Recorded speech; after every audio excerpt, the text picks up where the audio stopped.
Mm.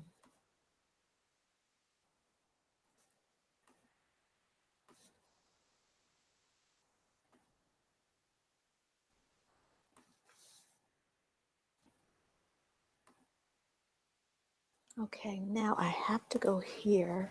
Oh, I need the embed code. The embed code I get from YouTube. I go to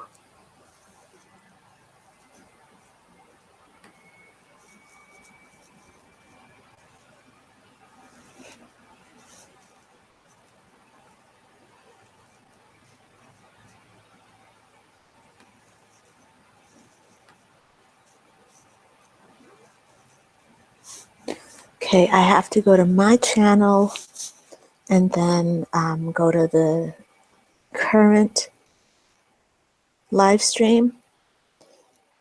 Now I need the embed code under share, embed, copy, boom.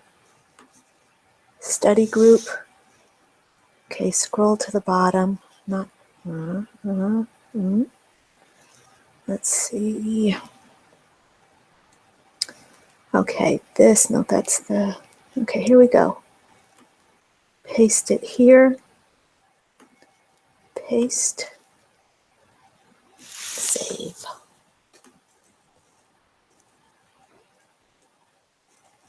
Very good. Done.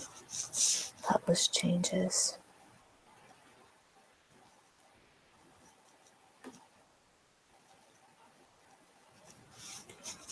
Oh, that's neat. All right. Now let's just hope everybody can get signed on.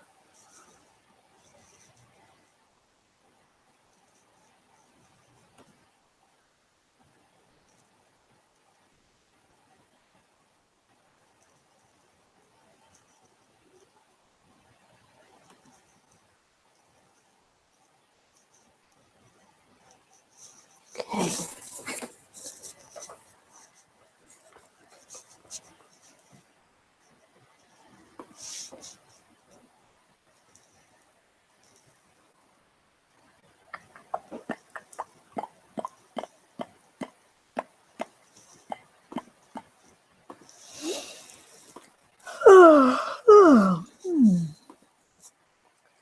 Okay.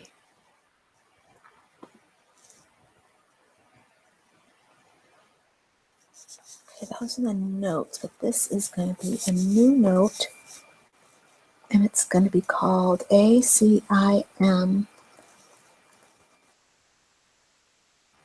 Call number 7, March 11, 2017. Oh, shit. We got to come down. See, I elevated up for 15 minutes. All right, here we go.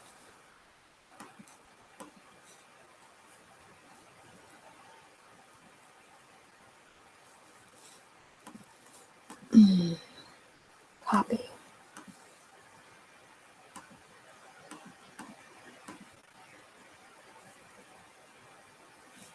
Okay, we need new people here, and here, and here, and here,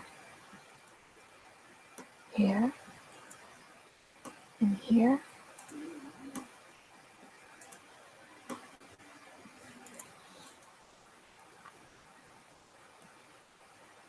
Okay, that was, uh-oh.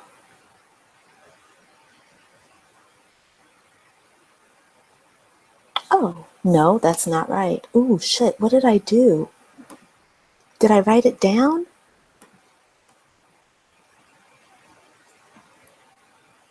Chapter 2 notes. How come I don't know who's doing what? Okay, go over here to Facebook. And go over here to Spirit-Centric A Course in Miracles Study Group.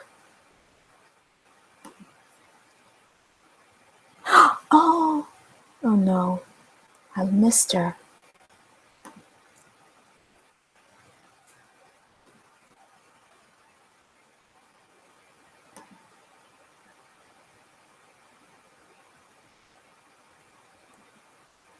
Go to, okay, just go back.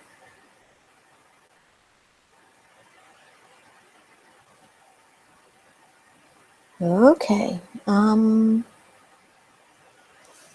let's see. No one has commented. So I need to find this thing, this thing, this thing, this thing, this thing, this thing. Here we go. Was that right? March 4th? Yeah, that was last week. Okay, here we go.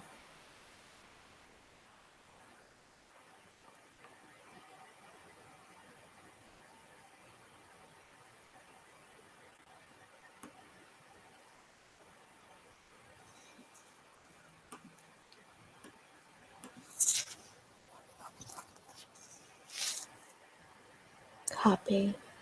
And then, okay. I think I can let this go.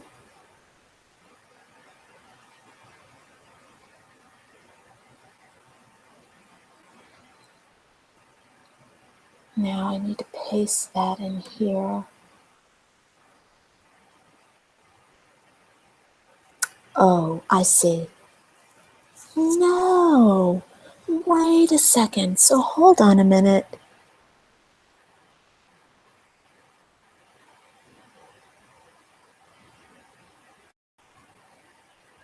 Oh, I see. Okay. Oh, phew. All right, then I don't have anything to worry about. These will go here. Copy.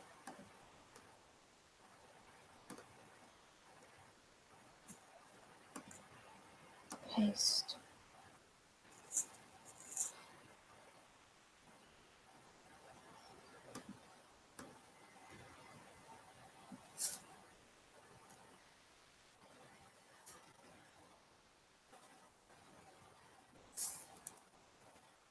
All right.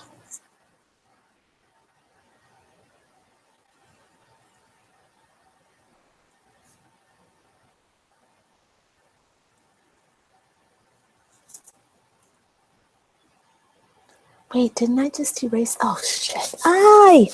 No, I did it wrong. Dang it. Oh, rats. Okay, this is good. That is good. This needs to get moved down below.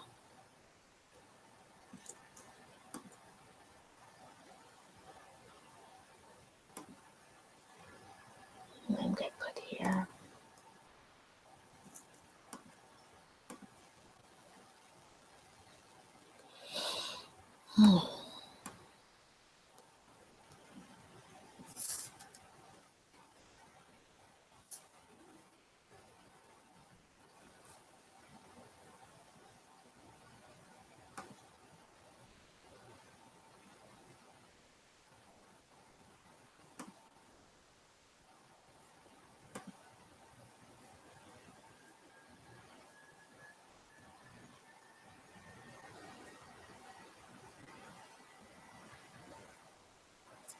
Good. That's it. Okay, so now we go here.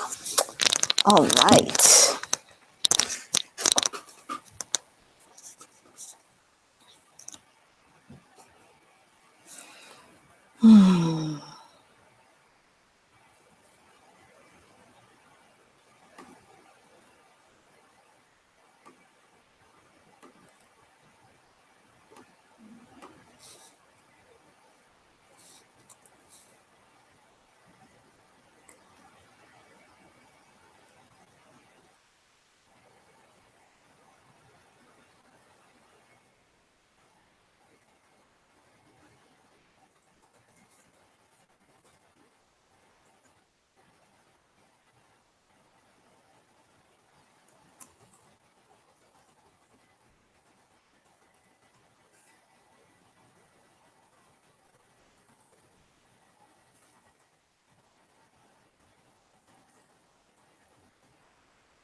I need a new folder.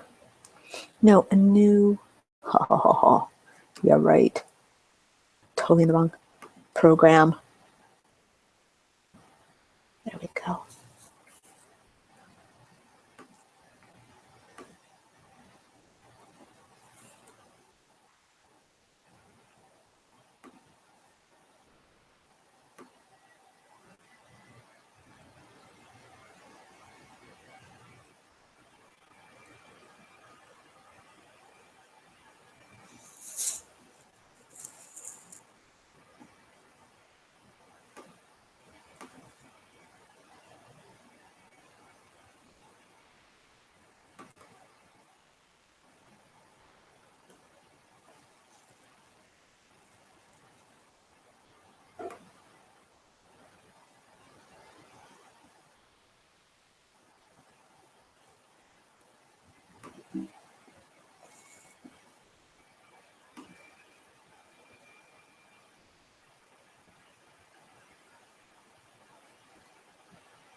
Right?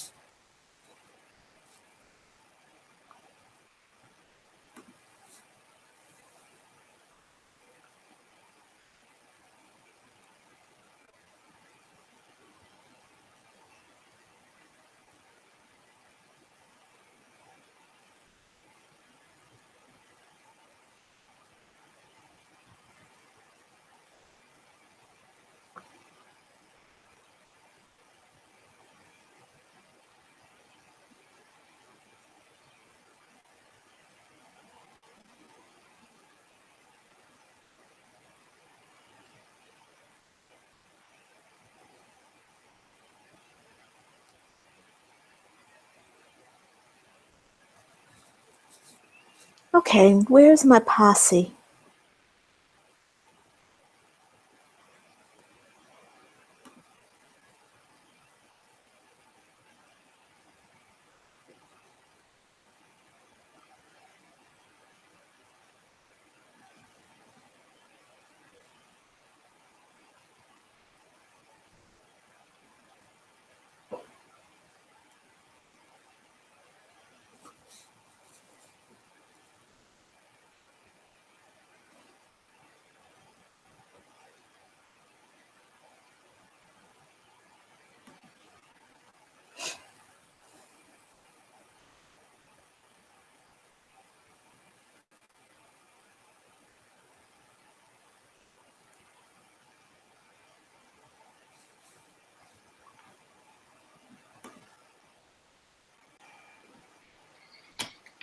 Good morning. Hi, good morning. First one here, Denise. All right. I thought I was going to be late too because we were out in the backyard playing. Come, baby. Oh, you. Yeah. Where's the baby? Show me the baby. Say hi to everybody. Oh my God. Is there another dog too? Yeah, we were in the backyard playing. That's me. Say hi. Oh my God. How old is Max? 6. 6 months or 6 years? 6 years. They think he was from the shelter, so they don't know for sure. But 6 years they think. But 3 weeks with me, and we're going to the groomers today, so he's going to be all clean soon. Oh my God, that is so cute. He looks like a baby in those pictures that you've taken. Doesn't he? That's why I was like, is he 6 months or 6 years? Because I thought he was a does. little young Yeah, they puppy. said he's a little bit older, but he doesn't feel like it. He's got a young soul. Right on, Max. Good to see you. He's a little chipper thing. He's happy he got his new home, his forever home. Yes, I'm telling you, we play so much. Yep, he knows right when I come in, we're going on a walk and playing. That's nice. Yvonne was on, but she dropped off. Maybe she's getting adjusted. And I saw Andrea too. Yeah, but her name isn't showing up. It's in a black screen. Andrea, are you there? Andrea? Interesting. See, I don't Sorry, think can that's you hear me? her. Oh, I It can is. hear Can you. you hear I me? can hear you now. Yeah, okay. Sorry, I'm trying to get you on my phone because I didn't realize I have to be at work earlier today, so I need to move around. Okay. And for some reason, Okay. it's not connecting on my phone. Okay. You do whatever you need to do. We're going to wait. We're going to start in about 3 minutes. So try to get yourself hooked up, and I'm going to speed things along so that you can. Oh, and plus, you're the last one to present. Andrea, maybe we'll do your presentation before everybody else's. Is that what you'd like to do? Oh.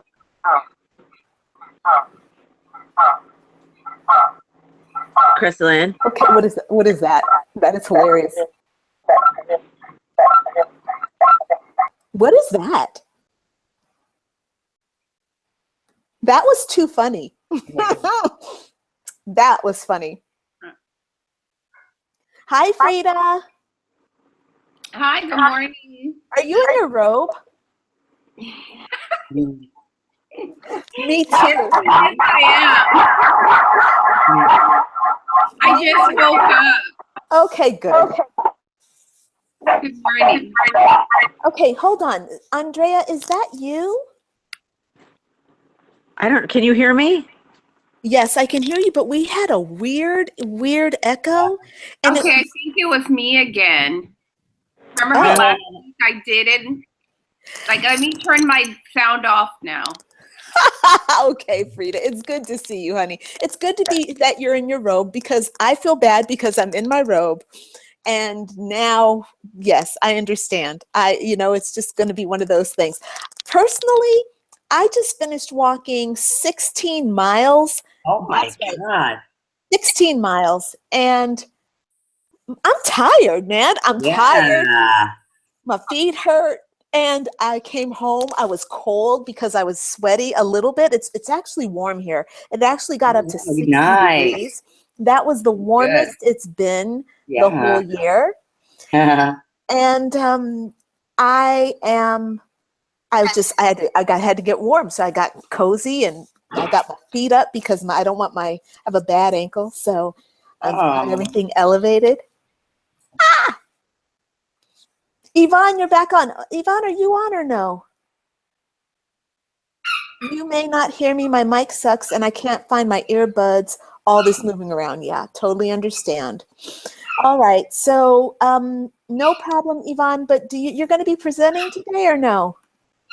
Who's on our presentation list today? Let me double check here. And I think we can start getting started anyway. All right, why don't we, okay, Yvonne, you're not presenting today, but I still want to be able to hear from you, so I wish you'd figure out how we can hear you. I thought that, Yvonne, I could hear you earlier when you first came on. I thought I heard you, didn't we talk? Okay, you'll type in your message, I guess, whatever you want to say, and then we'll just keep on moving here. All right, friends, welcome to A Course in Miracles. Mindy wrote and said she's not going to be here today because she's going actually to an ACIM meeting, or she's going to a seminar at the Foundations of Light, I think, which is the ACIM Foundation, and she said she has a friend who's going to be, oh, Yvonne, we can see you. Can we hear you? Say something. No sound. Okay, no sound. Bummer. Okay, that's a bummer. Wait, I'm going to try to mute you, and then I'm going to mute you and then unmute you. How do I unmute? Unmute. Okay, try to say something. Okay, no, can't hear you. Okay, bummer. All right, sweetie pie. Okay, so, right, so Mindy's not going to be here, and Sarah has a presentation. I don't know where she is, though.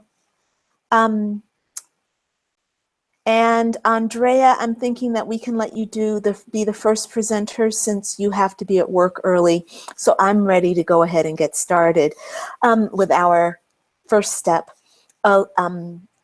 roll call so we can check in with everyone and just see how everyone is doing. Yvonne, if you want to start typing up your answer now, you can. But I think that for our check-in today, I would love to see give us, just tell us how the work is changing you, how you see yourself changing with the work. And if you can maybe do it in just like within a minute, that would be great. So just a minute to give us a check-in and give us a brief example of how you're using the work. I'll go ahead and start since I'm up. And I feel like, oh, okay. So I was walking down the street here, and because it's springtime, all of a sudden there are lots of animals that are out. And so I went the whole winter, did not see any roadkill at all. And now I see lots of roadkill, and mostly it's frogs. So there was a frog right here near my house that had been hit probably within a half hour. And, you know, normally they're smashed, and this one was not smashed. It was still alive. And it was really heartbreaking because its little hands were like this, you know, like it was in a prayer position as it was laying on its back. It was flat and it was laying on its back, and its hands were like this. And it was kind of touching because it looked like it was praying, and it was, you know, it was dying. And normally I get very, I normally have a hard time. I would have a hard time seeing something die. I love frogs very much. They're a very good animal for me. I just appreciate them. And I don't know, I sat there and I put down my grocery bags, and I put my hands together and I actually prayed for the frog. And I'm like, wow, I actually feel like my holiness is more powerful than this experience of the frog dying. I was just able to kind of, for the first time, really, I don't want to say detach, but I just felt like, all right, I get it. You know, it's not, the frog doesn't have to be a victim. I used to make roadkill a victim, and I think I'm getting over it. I attribute that to A Course in Miracles. All right, whoever would like to go next, go ahead and unmute yourself and then hop on and let us know how you're applying ACIM. I can go. Okay. One of our notes that I had jotted down, something that I had liked, it said, we had, I think a couple of weeks ago, we talked about doing work that makes a difference. You know, does it matter? You know, we talked about, I think people are thinking about money all the time, but just doing work in life that makes a difference. And so I'm trying to have that kind of outlook. And I was on a long-term assignment, you know, since I got back from Paris, and it just ended, and I'm actually doing day-to-day subbing right now until I have something else going on. And so I was like, okay, I'm going to go in every day, and just with a, you know, I'm going to make a difference. I'm going to care. I'm not going to be like, oh, I have to do this until I find something. And a kid came up to me and he said, you have a lot of energy, and you make the work fun because you seem to care. And I was like, oh, well, thank you. You know, I'm trying to care no matter what I'm doing. If I'm out there with the dog, you know, picking up food, you know, whatever I'm doing, I'm trying to just do it with passion and try to make a difference. So that was my week. So it wasn't, you know, it was a little sad to leave the assignment, but like, this is good too. So, and I try to jot down little quotes and try to use them in everyday life. So. Right on, Denise. That's really great. Thank you for sharing that. And it's really, it's just so empowering to have, you know, especially to get affirmation from a child. Yeah. That's a trip, man. It's really wonderful. I know. It's like, okay, I don't care what the grown-ups think, but if that's good. That's all right. I like it better than me. Yeah, someone else saying it. So it was a good week. Good. Thank you, Denise. And who would like to go next? Andrea, you're unmuted. Are you trying to talk? Was I unmuted? you're not muted now. And you know what? You have two windows open and I'm hearing you twice. So I want to close one of these. Or can you turn off one of them?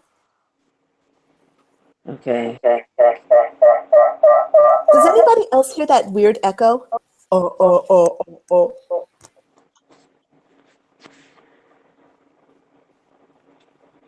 Is that better? Yeah.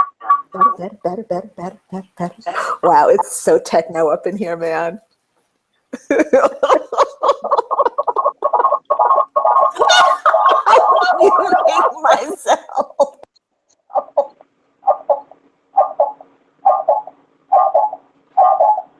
We have a DJ.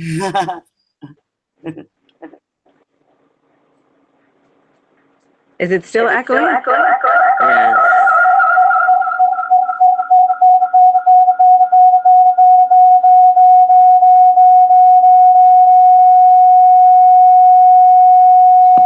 Okay, Andrea, sister, you gotta disconnect one of those. You can. I think it's not a good idea to have be accessing the call from two places. I think that's going to be good. Okay, cool. We got rid of one of them. Whatever you did, you got rid of one. Are you ready to introduce yourself, Andrea? Is that better? Yes. It's so weird because last week I had both on and it wasn't a problem.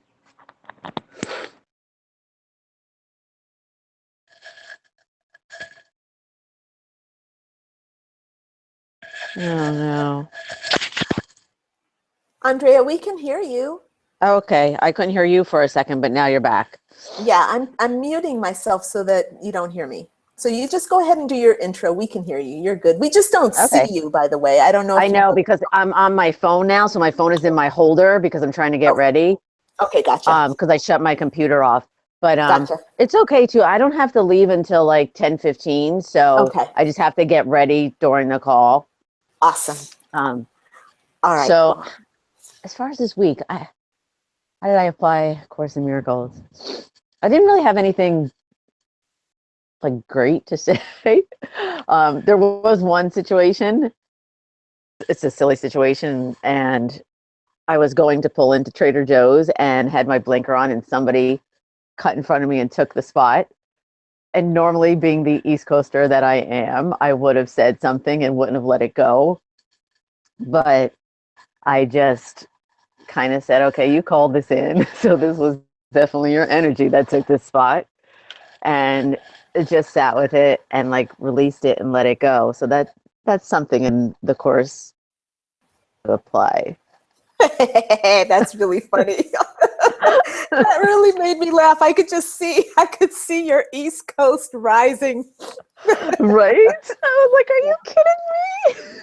Yeah, good. Wow. And I would just like to know how you handled that. Did you breathe through it, or I totally started breathing, and right I think I found a spot literally right next to it, and then right behind it. So I think at that point the guy didn't think, because it's a really busy parking lot where I was, and I don't think he thought I was going to be that close. So he saw me get that spot, and I felt like he wasn't getting out of the car because he thought I was going to say something.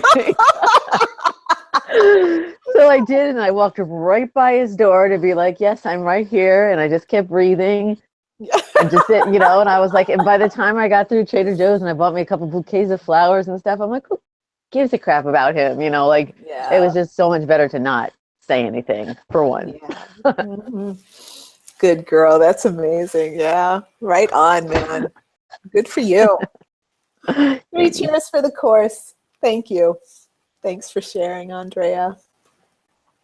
All right. Who wants to go next? I'll go. There's Frida.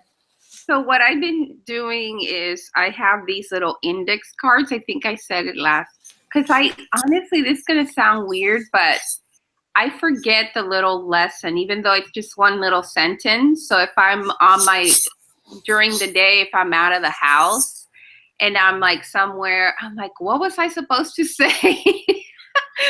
And I can't be carrying this big book around, So then so I thought, okay, I started doing little index cards, and then I'm also listening to the audio from the Insights audios that Crystalline sent us, and which are like amazingly, like I just really enjoy those. Thank you, Crystalline. And so I've started like taking little notes in the back of these, like my lesson, and then little notes of from the insights. And one of the little notes that I've just kept, I did this little diagram for myself where it's like ego and then Holy Spirit. So I did this little diagram, which is the ego self. When you think from the ego, you have tragedy, struggle, lack, blame, and we have thoughts that terrorize us. And then when we think from the Holy Spirit, there's unity and innocence. So anytime throughout the day where I come across any thoughts that are lack and blame and all of that, then I start, okay, self-check. And I literally look at my little card here because I'm a visual person, and I do like a little, like, it's almost like I'm rearing myself, you know, like, okay, you know, like get back on track. So it's mind training. And it's, I've just discovered a lot about how negative I am. Like, so it's been really helpful for me. It's been really, really helpful because I'm just like really like, yeah, it's been helpful. So that's my update for this week.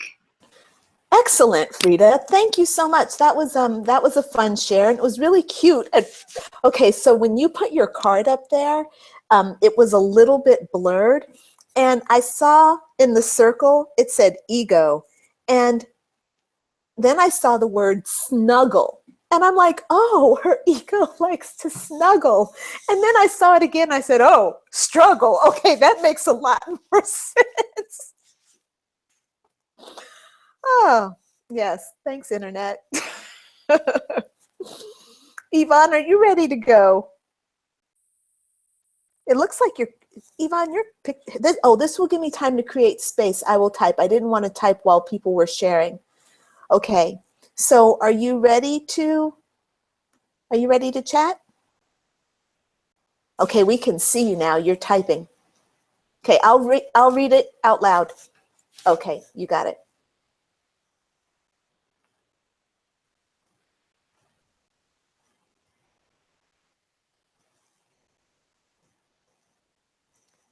I have had the same experience as Frida, noticing the negative.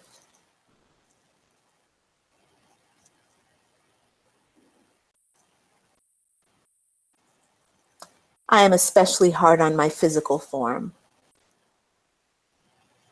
These thoughts come in.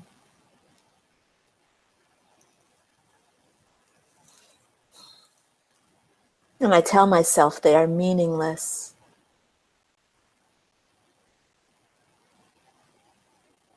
My thoughts are meaningless.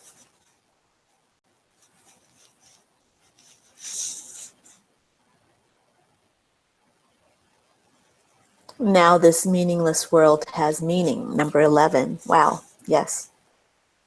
Powerful. There's a bit of conflict that I will post about. Okay.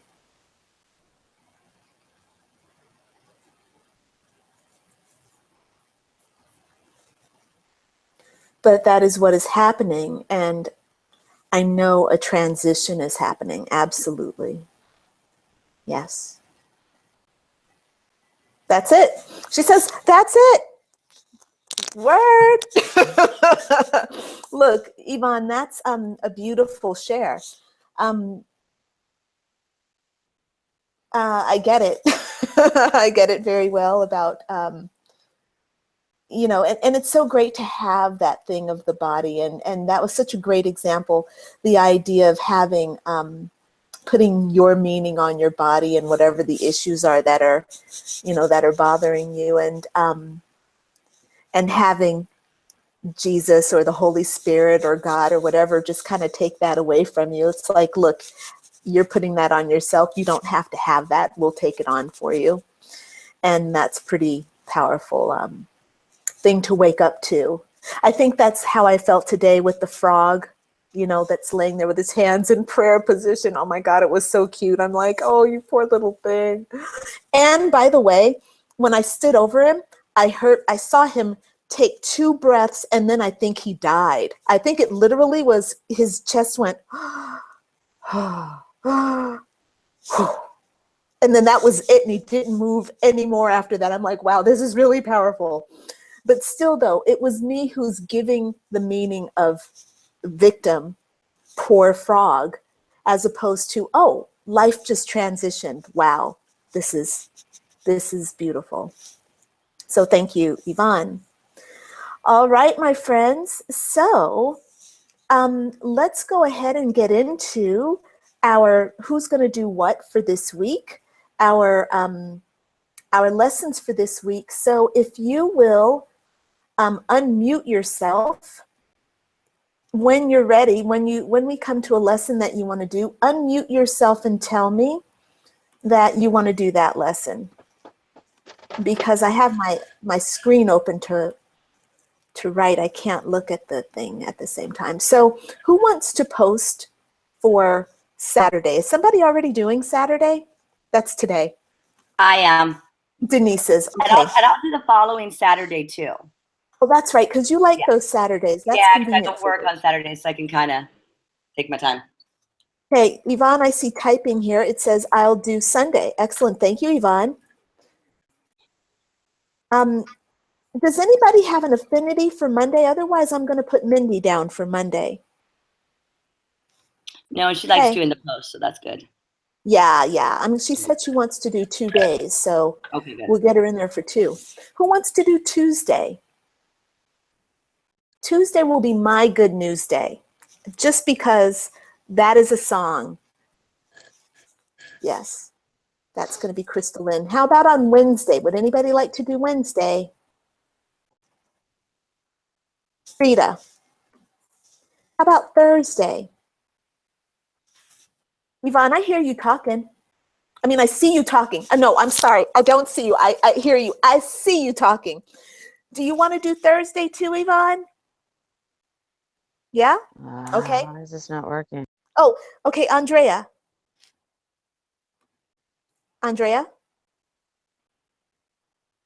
So, Andrea, I thought I heard you say, this is not working. I didn't. Andrea, would you like to do Friday? Oh. Who wants to do Friday?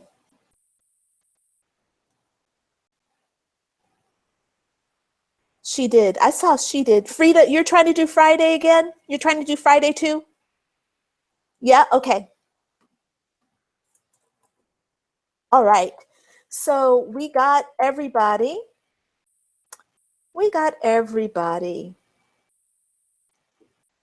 Hey, does anybody who's posting twice, either Yvonne or Frida, would either one of you want to post once? Because Mindy did ask if she could post twice. Is anybody want to do just once? Okay, Yvonne says okay. So Yvonne, I'm gonna take off Thursday. I'm gonna put Mindy in there for Thursday, and just do Sunday. Yeah, and Yvonne, you're down just for Sunday. Now, who would like to do the principles of miracles for next week? We would be at number 11 and 12. Can you all unmute yourself and tell me, because it's hard for me to watch the screen and write it down.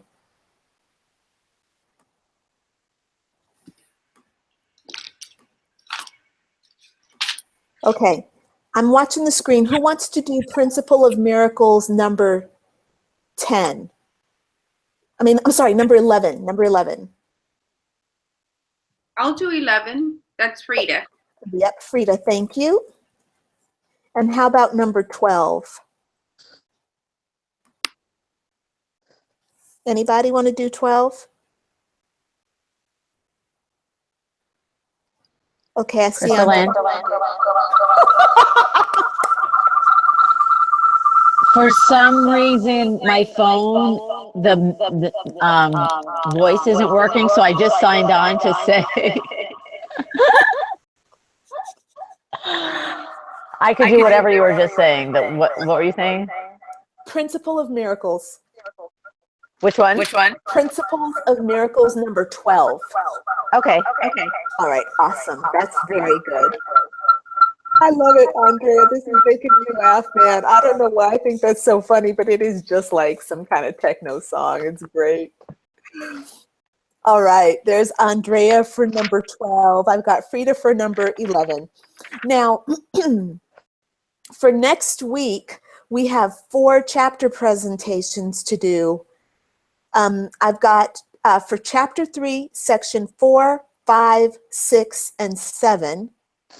So I need to get those assigned. Who would like to do chapter 3, section 4, error and the ego?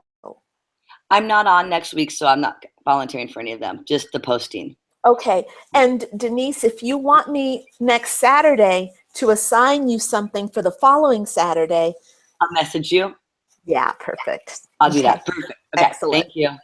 All right. So error and the ego. That sounds juicy. Frida says she's going to do that. Okay. Okay. Beyond perception. This is section 5, chapter 3, section 5, beyond perception.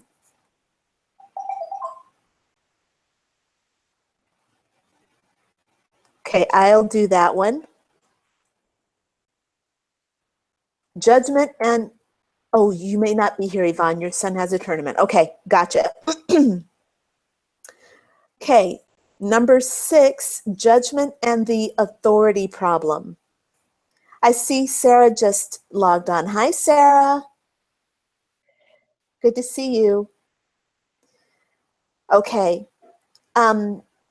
Judge, who wants to do, Sarah, we're doing chapter presentations.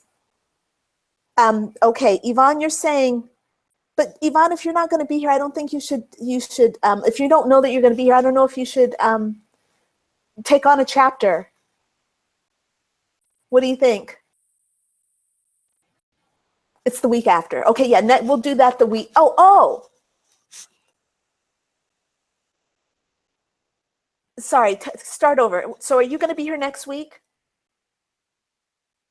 Okay, you're going to be here next week. So you want to do judgment and the authority problem.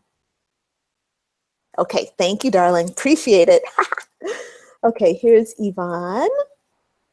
Okay, last section for next week, presentation, creating versus the self-image. Ooh, that looks like a good one. Yvonne's like, I'm getting me some headphones. I got to be able to talk. Who wants to do creating versus self-image? Sarah, do you want to do that? Yeah, I can do that one. Awesome. Thank you, darling. Okay, here we go. So that is chapter 3, section 7, creating versus the self-image. Very good. We got everything assigned. Hey, this is the first time we've wrapped up the very first part of the call in just 30 minutes. Actually, it's under 30 minutes because we started a little bit late. That's very good. Excellent. All right, so we can now go into the principle of miracles discussion. The first one is going to be presented by Andrea, and it's principle number 9. So Andrea, are you ready? I see you got yourself logged back on. I see only one of you, so I don't think we'll get the echo effect, which just makes me laugh out loud. Are you ready? Okay, bear with me. I'm back to my computer. Can you hear me? Yeah, totally hear Okay. you and see you. You look beautiful. And see me. Thank you. I'm going to have to, when I'm not talking, go back to getting ready. But Okay. and I don't know what happened to my phone. And I wanted to tell Yvonne, too, to try and sign out and sign back in, because that always seems to help. Oh, you did already? Oh, bummer. All right. So I'm on Principles of Miracles, number 9. So I'm just going to read what I wrote for my post on it. So Principles of Miracles, number 9. Miracles are a kind of exchange, like all expressions of love, which are always miraculous in true sense. The exchange reverses the physical law. They bring more love to both the giver and the receiver. Miracles are a kind of exchange, an exchange between you and God. For example, I know I'm on a spiritual path, but that's not to say that someone doesn't come along and throw a giant striped strip down smack dab in the middle of it, making it seem nearly impossible to get across. When I could recognize that it was me, in essence, who threw it down, as well as why I called this person or experience in to do so. Sorry, it's on my computer. It's hard to read. When I can truly love them for throwing it, when I can see the light of God shine in them, when I could acknowledge that it had nothing to do with them, my vision becomes clear, and now I see them differently. I can honestly thank them for their participation, releasing us both from any anger, hate, guilt, or fear we might have, making room for the miraculous, reversing the physical laws. The path that once seemed impossible to get across will suddenly become wider. The spikes will fade away, and nothing stands in my way. We can both easily continue on. A miracle has occurred on many levels for both of us. So that was just my interpretation of Principles of Miracles 9. Does anybody That's ready to? No, that's beautiful, Andrea. And when I read it I think you posted it like on Wednesday or Thursday. I can't remember when you posted it, but I remember thinking, yeah, I love that imagery of that stripe. That, what is it called? The Spike strip, or the I don't even know. spike You know when strip. they Yeah, find the police chases? yeah, that thing.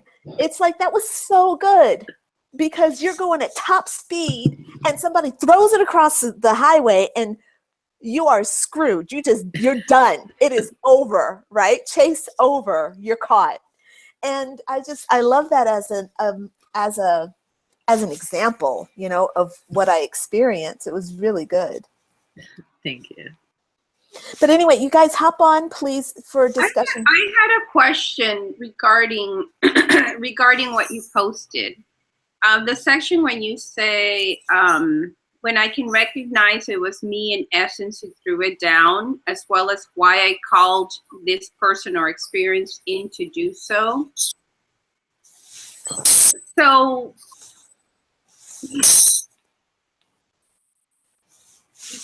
it comes across to me, and I'm a beginner, so I'm trying to understand all these different ways of thinking. Does that mean that are you using the lens of law of attraction to interpret this principle? And if Yes. so, can you share a little bit more about what that is, like how you connect the two?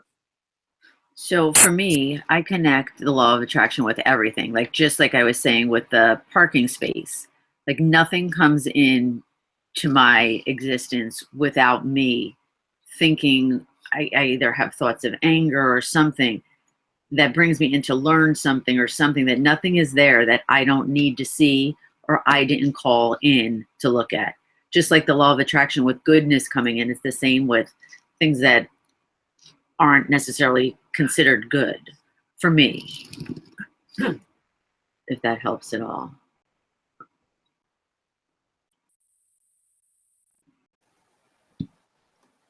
I know you have something. Good.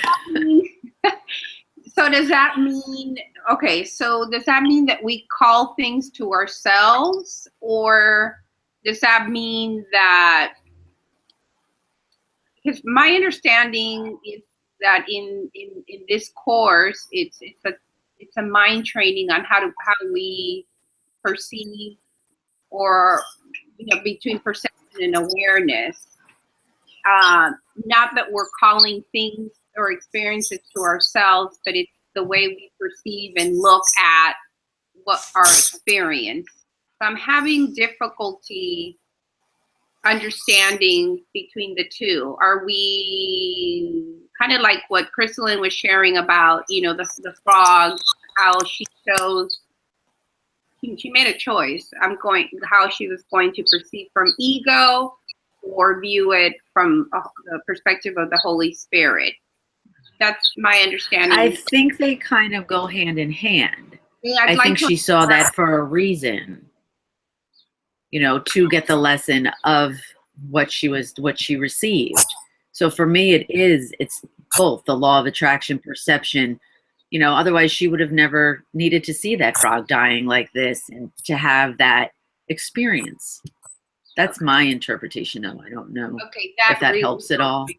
That helped me a lot right there, what you just said. So, in a way, we're calling these experiences as opportunities for us to train our mind. Is that what you're saying? That's how I believe. Yes, okay. Exactly. That's very helpful. Thank you. Thank you. I would like to get Sarah's, I would like to talk to Sarah or have Sarah comment on this because I think she knows some stuff about this. But the way that Sarah's laughing, she's like, ha, what do you think I know? But I think you do. But what I perceive, what I understand is that, like, you know how in the Matrix, the real world was outside of the projected world, right? The projected world was the fake world. So what I feel is that we are all consciousnesses that are actually probably huddled up together in the form of a big ball of light. So who we are all of us, everybody on the planet, everything in a consciousness form, big ball of light, and then projecting forward. And as I'm carrying the vibration of, as Andrea said, anger or resentment, I'm calling in whatever is a vibrational match to the thing that I am. So what I kind of feel myself is that I'm like Alice in Wonderland. So Alice goes down this rabbit hole and she finds herself in this new world. Well, every single time we have a new emotional or a new alignment of mind and emotion, we move into a new dimensional aspect of what we call reality. So right now I feel good. I walked a lot. I had a yummy strawberry shortcake. I've got my friends here. We're doing philosophical discussions. My vibration right now is really high. I feel good. So I'm in the rabbit hole that is going to be all about reflections. Like last week when that horse was running around the pasture, kicking its heels at the same time I was talking about horses, that is all reflective of this particular rabbit hole. Now, I could be choosing the rabbit hole. Well, I'm not consciously choosing because I'm not that adept, but I am always choosing by how I feel and what I think. So if I'm feeling brokenhearted and I'm thinking brokenhearted and I'm feeling brokenhearted, I'm in the brokenhearted rabbit hole, and the universe is going to always just show me opportunities or evidence of the broken heart because I'm in the brokenhearted hole. But I think that the brokenhearted rabbit hole and the super elated rabbit hole are really occupying the same slice of space called crystalline's world. There might be an infinite number of crystallines, an infinite number, and all we're doing is hopping around. And I think the reason I'm saying this is because I believe that we have the power to really very, very quickly manifest whatever it is we need. And I think that if we release the time and the space element, we would be if we release that from our conscious chatter, like, oh, like that can't happen that quickly. How could that happen so quickly?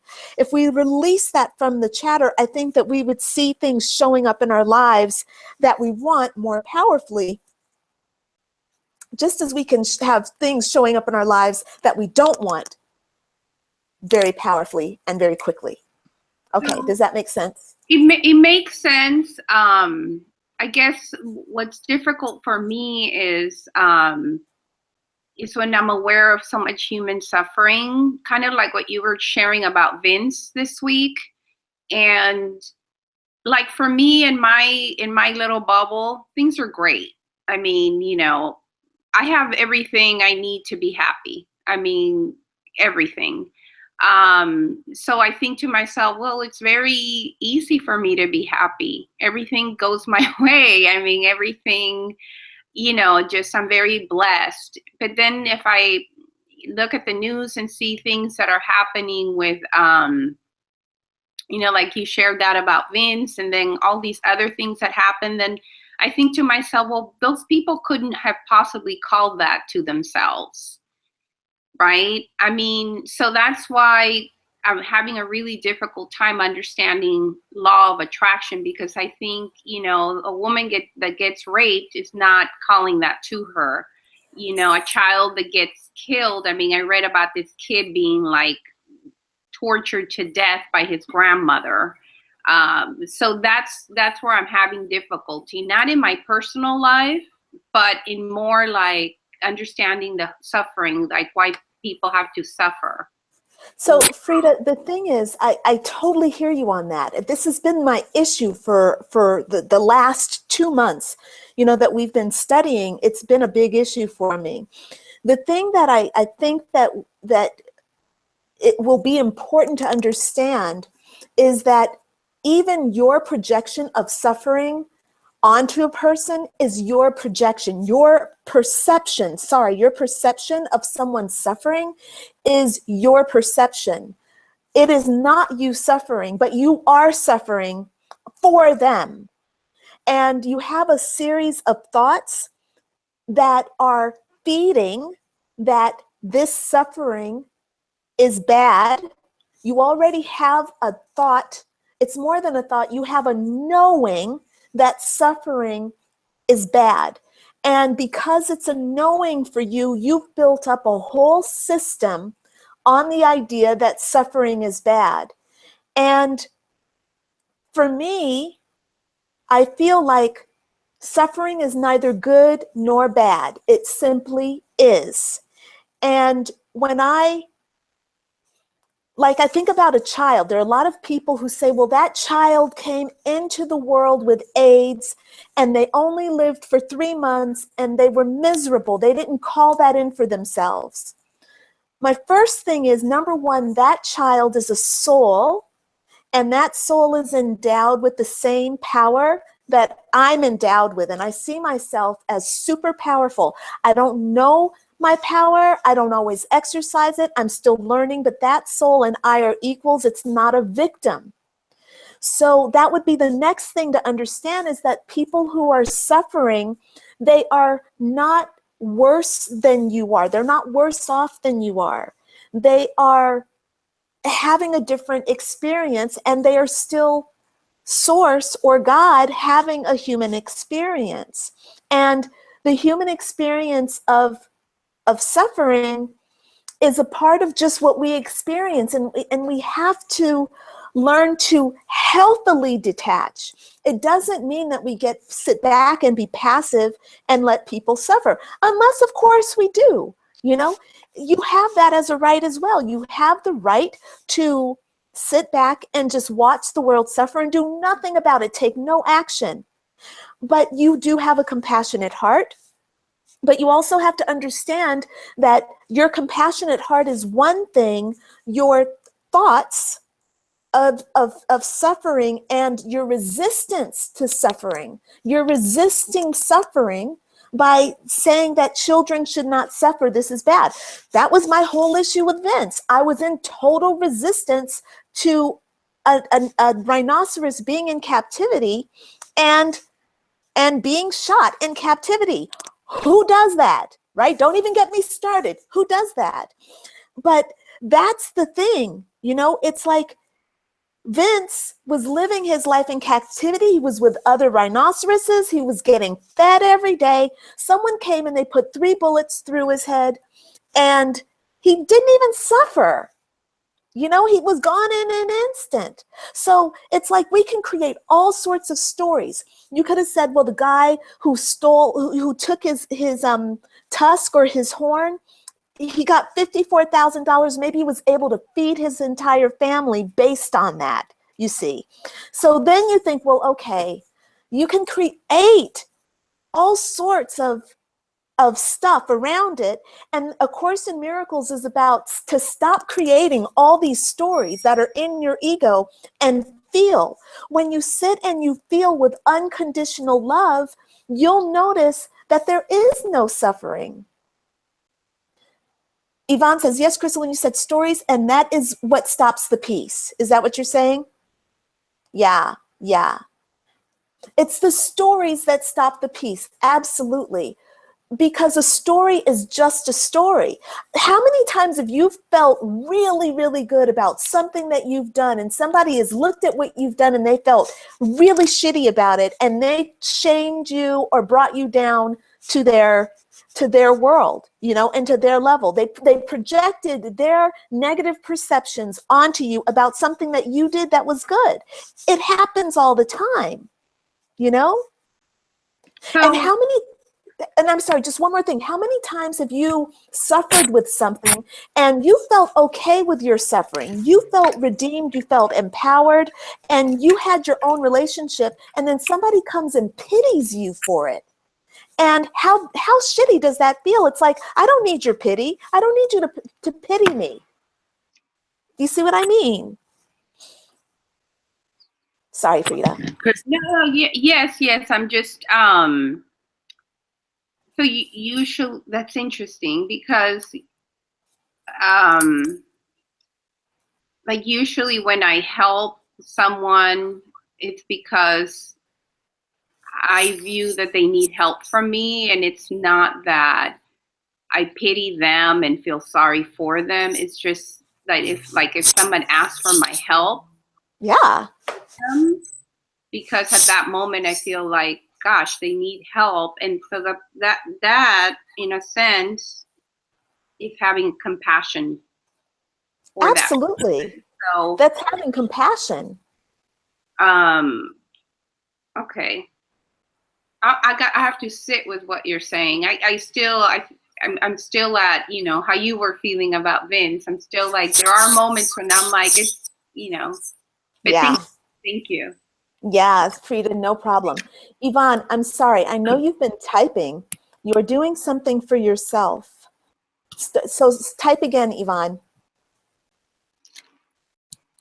I can't hear you. And I don't have, I'm sorry, but that little screen with the messages is not up for me. I don't know how to get that up. The chat. Oh shit, there are 43. It says 43 chat messages. Sorry. Okay, now I got it. I just found it. Okay, I'm gonna go back here. Okay,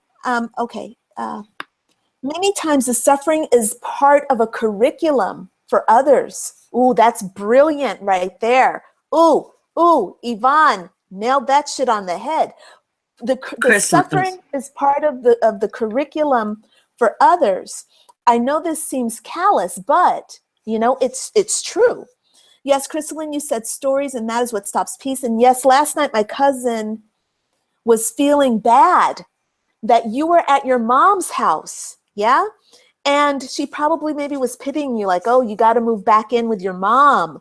And remember that this charity does a lot for you too. You're doing something for yourself. So Frida, the message that Yvonne is reminding us came from one of the lessons or from one of the chapters, I can't remember, but it was very much about when you do charity for another, you're doing it for yourself as well. So when you do, charity is charity. And even the suffering though, the suffering also is a part of your own suffering being projected. You know, the more you see someone that you can relate to, and you see them suffering in a way that you have, you feel more strongly about that because you have the empathy, right? You have not just compassion, you have real empathy. You feel that pain. That's really powerful, you know?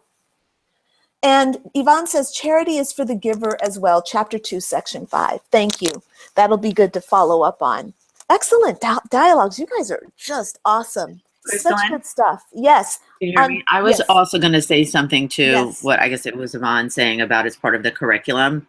And as far as she was saying in children, you know, suffering. And for me, I believe too, as you were saying, we're a soul. And before we come here, there's certain things that this is just my belief, that we know we are going to be a part of in order to help somebody else maybe grow. Or sometimes it's hard for me to articulate it's so much easier for me sometimes to write, but just like it is part of like I'm going to give an example. And like, as far as like abuse, like I believe that you do agree to that on a certain level. And it is, once again, for something for you to learn.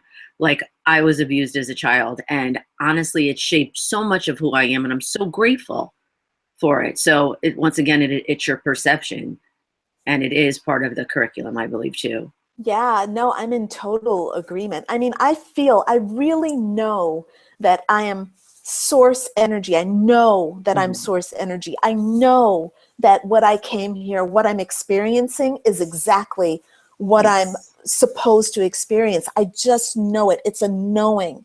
And when I look at my astrology chart, which is a total blueprint, all of this stuff is written. I looked at my own astrology chart, and I saw where my mother was supposed to die, like in the year that I could see that she was supposed to die. It's written there. This is no joke. This is how it is, you know?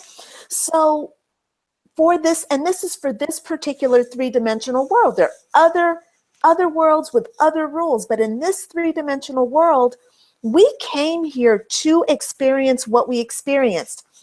Incest. I've been incested. I've been molested. I came here to experience that. Is it icky? Am I crazy? No, I'm not. I don't feel crazy. Is it icky? Yes, it was icky. It's icky to think about it now, especially since I'm just now learning how to like actually express that aspect of my experience. But the thing is, I do not feel disempowered by it, you know, especially since I know there's something else to this lifetime than what I think. I actually just want to say that I actually feel empowered because of it. Yes. Not disempowered. Yeah, that's really powerful. That's super powerful to say. I'm not there yet for some of my own stuff, but that you can do that, Andrea, I really admire that because I believe you. There are people who wear that as a mask. Oh yeah, I'm empowered by it. Oh yeah, I'm over it. But I don't feel that from you. I feel like you are sincerely, that you've walked the walk. You're walking the talk, you know? So I don't know. I thank you for that. Thank you. Does anybody else have anything they want to say about the principle here? All righty. I just want to thank Andrea for helping me understand the law of attraction and how it relates, because it had confused me before, but now I'm able to understand it. So thank you. Awesome. Very You're good. Very good. All right. And I just want to read this last comment from Yvonne here. She says that she couldn't fathom it at first. I think she was agreeing with Frida there. She couldn't get it at first, but she totally gets it now. And she's saying also, me too, and the belief that I brought this to myself was very difficult, but in my form, I didn't ask for it. And I give myself the care and compassion, but my life and path is shaped by this curriculum that I came here to experience. Yeah. And I think that's where the freedom ultimately is going to lie, you know, in order to be released from the cycle of fear, you have to know that you have something else. You have to know that that other option is real. When you think that the fear is the only option, then you can't be empowered. But when you realize that there really is a viable option in empowerment and unconditional love, then you cannot help but take on that new thing. It's an opportunity that's there for you. Okay. I came here to experience when you identify with your suffering. Absolutely. All right, my friends. So we go on to the next principle, which is going to be presented by Frida. Nope. Sorry. My bad. Yes. Not my bad. Frida. Frida, I was looking at number 11, but actually we're on principle 10. So Frida's going to present principle 10. I'm looking for my post. Okay, here we go. So principles of miracles number 10, the use of miracles as spectacles to induce belief is a misunderstanding of their purpose. So this was my interpretation. The message that came to me as I read this principle was that if we use a miracle to induce or manipulate belief from someone, then we are operating from the ego, and therefore the miracle is simply an act. The application of this principle in our work as miracle workers is to come from love rather than from fear or the ego. A miracle is not a transaction or a way to manipulate a situation. It is not a transaction to get something in return. In times when we are upset because someone didn't appreciate what we did for them or didn't return the love, we were coming from the ego. If we do something good to feel good about ourselves and to get a response from someone or a situation, then we are operating from the ego. These are not miracles.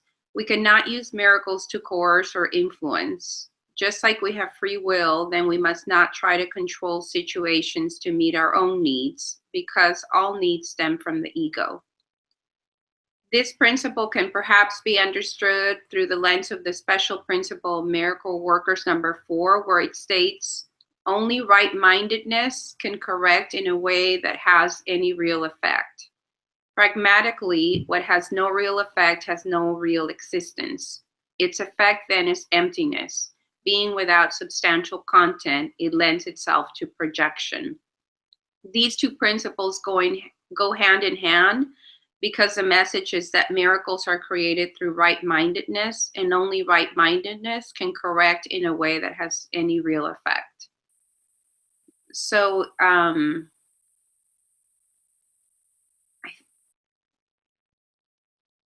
it just goes back to, I guess, what we were talking about just a little while ago, about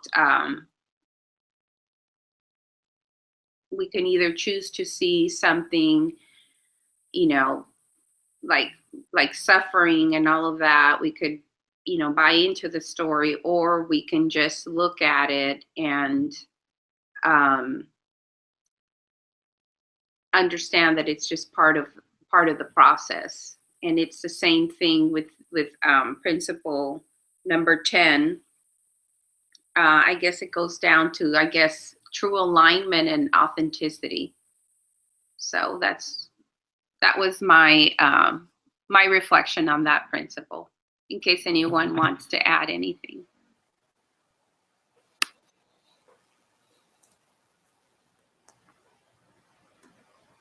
All right, I'll hop on and just I remember reading that you all do a really good job of everyone. I mean, it's just really kicking ass with bringing meaning to this work and using it in real life. I love what you're doing with this, Frida. And this idea of using miracles as spectacles is such an arrogant, seems very arrogant to me. It's kind of like a brag, like, look at what I can do. And just the very fact that you would brag shows how disconnected you are from your real source of confidence, you know. And yeah, I think that's all I have to say about it. Anybody else wants to hop in, please do. I'm gonna hop in. Yeah. I kind of took this principle to mean that miracles are not a way to prove belief, like they're not a way to give indefinite proof about the truth of something. Like you have a miracle is like not a means to an end, I guess. And they're not to be used in that fashion, because that is like you were saying, very ego driven. They're not supposed to be demonstrations of your power, or like the power of your way of being or belief or your cult or your sect or your religion. Their meaning is like inherent in themselves. If that makes sense. I agree. Frida, you want to respond to that? Yes, yeah,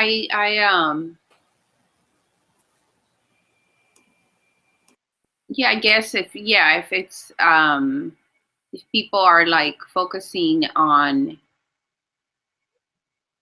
it that way, would be from the ego, right? That's what you're getting at, Sarah. So therefore, they're not really a miracle. They may appear to be, but it isn't really a miracle. Because true miracles don't come from the ego. They don't come from the ego, and I think I'm focusing on this word induce, which is like to miracles. The use of miracles as spectacles to induce belief is a misunderstanding of their purpose. And I guess like induce makes me think of like convincing or like forcing people, and like that's not how a miracle operates. And you're not supposed to use, let's say we all become miraculous saints, and we're not supposed to use our miraculous powers to convert followers or like to induce belief in the miracles we do. We're just there to do the work, I guess, is kind of what I'm interpreting it as. The purpose of a miracle is not to make other people believe in your miracle or like to gather a following. Or to perhaps judge others, right? Yeah. Like there's no I'm right and miraculous and you're wrong and not miraculous or whatever it would be. Or I guess, yeah, I get it. Mundane. I'm miraculous. You're mundane. Non-miraculous, mundane. Thank you. That's the word I was looking for. Mundane, lay person. I had too many vocab words in my head at the same time. I guess that also reminds me of a conversation we had weeks ago around shaming, how, maybe someone that is egotistical might say, well, that happened because you're just not thinking this way or whatever. That's why I was confused with the law of attraction, but now I'm starting to understand. Thank you. Thanks. I personally, it's making me think about what Yvonne said with the curriculum. It's like, how can you judge somebody's curriculum? Like if I compulsively eat, and it's something I deal with all my life, and yet I'm still a miracle worker. It's kind of like, well, why aren't you working that miracle on yourself? If you're miracle minded, if you're a miracle worker, why don't I see evidence of your ability to work miracles on yourself? And I think that's, well, number one, I don't use miracles as a way to induce belief, so me becoming food sober and, sticking to it is not about the miracle. That's a very egoic story. And the evidence of a miracle is the searching, it's the proof, right? And because not only are you not to induce belief, but you're also not to search for evidence. Does that make sense? Like, this whole idea of having evidence that it works means that you're already taking a miracle, which is a state of mind for the moment, and you're trying to make it into what it's not. The miracle is the shift in your consciousness from fear to love in that moment. And to think that you can look around and say, oh, I see evidence of that, is one thing. And to think that you can try to show people evidence of it is even that same thing. Does that make sense? It makes a lot of sense, because it's almost like, well, you know, if you are a true miracle worker, then everything in your life should be this way. Exactly. Perfect. Yeah. We're seeing it we're using, you know, the world that we have projected as a way to define whether or not we are miracle workers. Yeah. Yep. Exactly.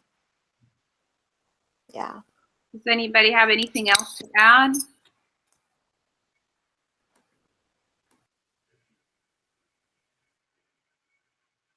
Whoops. Alrighty, then we can go ahead and get ready for our next section. Andrea, how are you doing for time? Should we start with you because you've got to go to work? No, you can go in order. You can go in order. Okay, cool. So we have okay, atonement, chapter 3, section 1, atonement without sacrifice, presented by Sarah. At one meant without sacrifice. When I saw the title was at one meant without sacrifice. I was like, oh, good. So I think my section is fairly straightforward. So I'm going to give my little summary, but then tie it. I'm more interested in us tying the ideas in this chapter into what we just talked about as suffering as a curriculum. I don't know. I want to hear what we have to say. So first chapter, Jesus is establishing the fact that Christians misinterpret the crucifixion as the miraculous part of his life, and when in fact it is not, and sacrifice is not necessary need of redemption through his suffering. He makes a point to say that it is in fact his resurrection that is standing in proof of that one meant, and not the crucifixion, and how that has kind of become a twisted thought process. Like you hear people say, "Oh, he died for us," he died for our sins. He debunks that kind of focus, and says it's not about me dying; it's about the power of my at one meant, which resurrected me, the power of the truth that I hold within me, that resurrected me, and that we all have that capacity within ourselves. And is that God is not a vengeful God. So he says the idea that God is vengeful has to do with us perceiving ourselves as evil, and that is not the way God thinks. He's like, he even says, God does not see you that way, and can you even imagine God seeing me, Jesus, in that way? Would he judge me so harshly? So he is very adamant about the fact that this kind of view of being evil and needing punishment is not something that God holds as a truth, and that is a misperception on our part. And then he says in paragraph 4, the first sentence, sacrifice is a notion totally unknown to God. It arises solely from fear, and frightened people can be victorious. Sacrificing in any way is a violation of my injunction that you should be merciful, even as your Father in heaven is merciful. So this also is debunking that kind of very Christian belief that to put someone else's needs before your own and to induce pain on your own behalf is not a notion that God supports. And he wants you, I interpret this mainly to be like, so if we're all one person ultimately. If you're sacrificing yourself, you know, you're saying, oh, I'm not gonna eat my food so my child can have food. You're still doing equal damage in the end to the unity that is everyone. Like, we're all part of a piece of a pie, and if you sacrifice something, you're still hurting a piece of that pie. You know, that's kind of my interpretation, and so that's hard to let go of. That's a very entrenched idea that like putting your own needs last is virtuous. But he's saying you need to be just as merciful to yourself as you are to other people.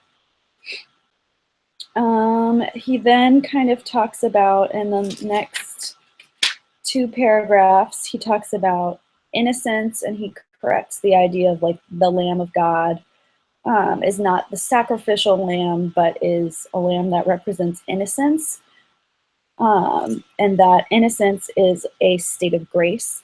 And he says in paragraph 6,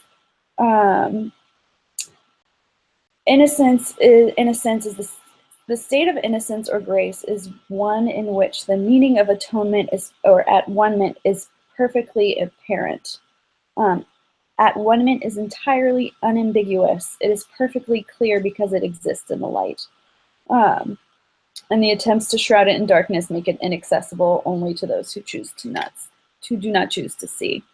And then in the next paragraph, innocence is wisdom because it is unaware of evil. And evil does not exist. It is, however, perfectly aware of everything that is true. So this whole evil does not exist is kind of in the God mind, in the mind of ultimate reality at one-ment. Evil, suffering, all those things that we have attached the stories of negativity to do not exist, which is also hard to wrap your mind around.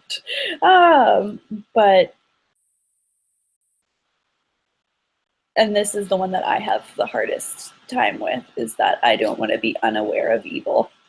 But I think he is ultimately saying that evil is an illusion. Is how I'm interpreting that. So that's the sum total of my kind of sum up of the chapter. But what do you guys think about this idea of like sacrifice not existing, and then also this idea of like life contracts, going into life, choosing into certain situations? You know, I wanted to bring up, oh, sorry. Am I echoing? Yeah, you're good. Okay, good. The 2 words that kept coming up that are, well, perception and projection. And you brought up projected a lot. And I brought it in mind too, that a lot of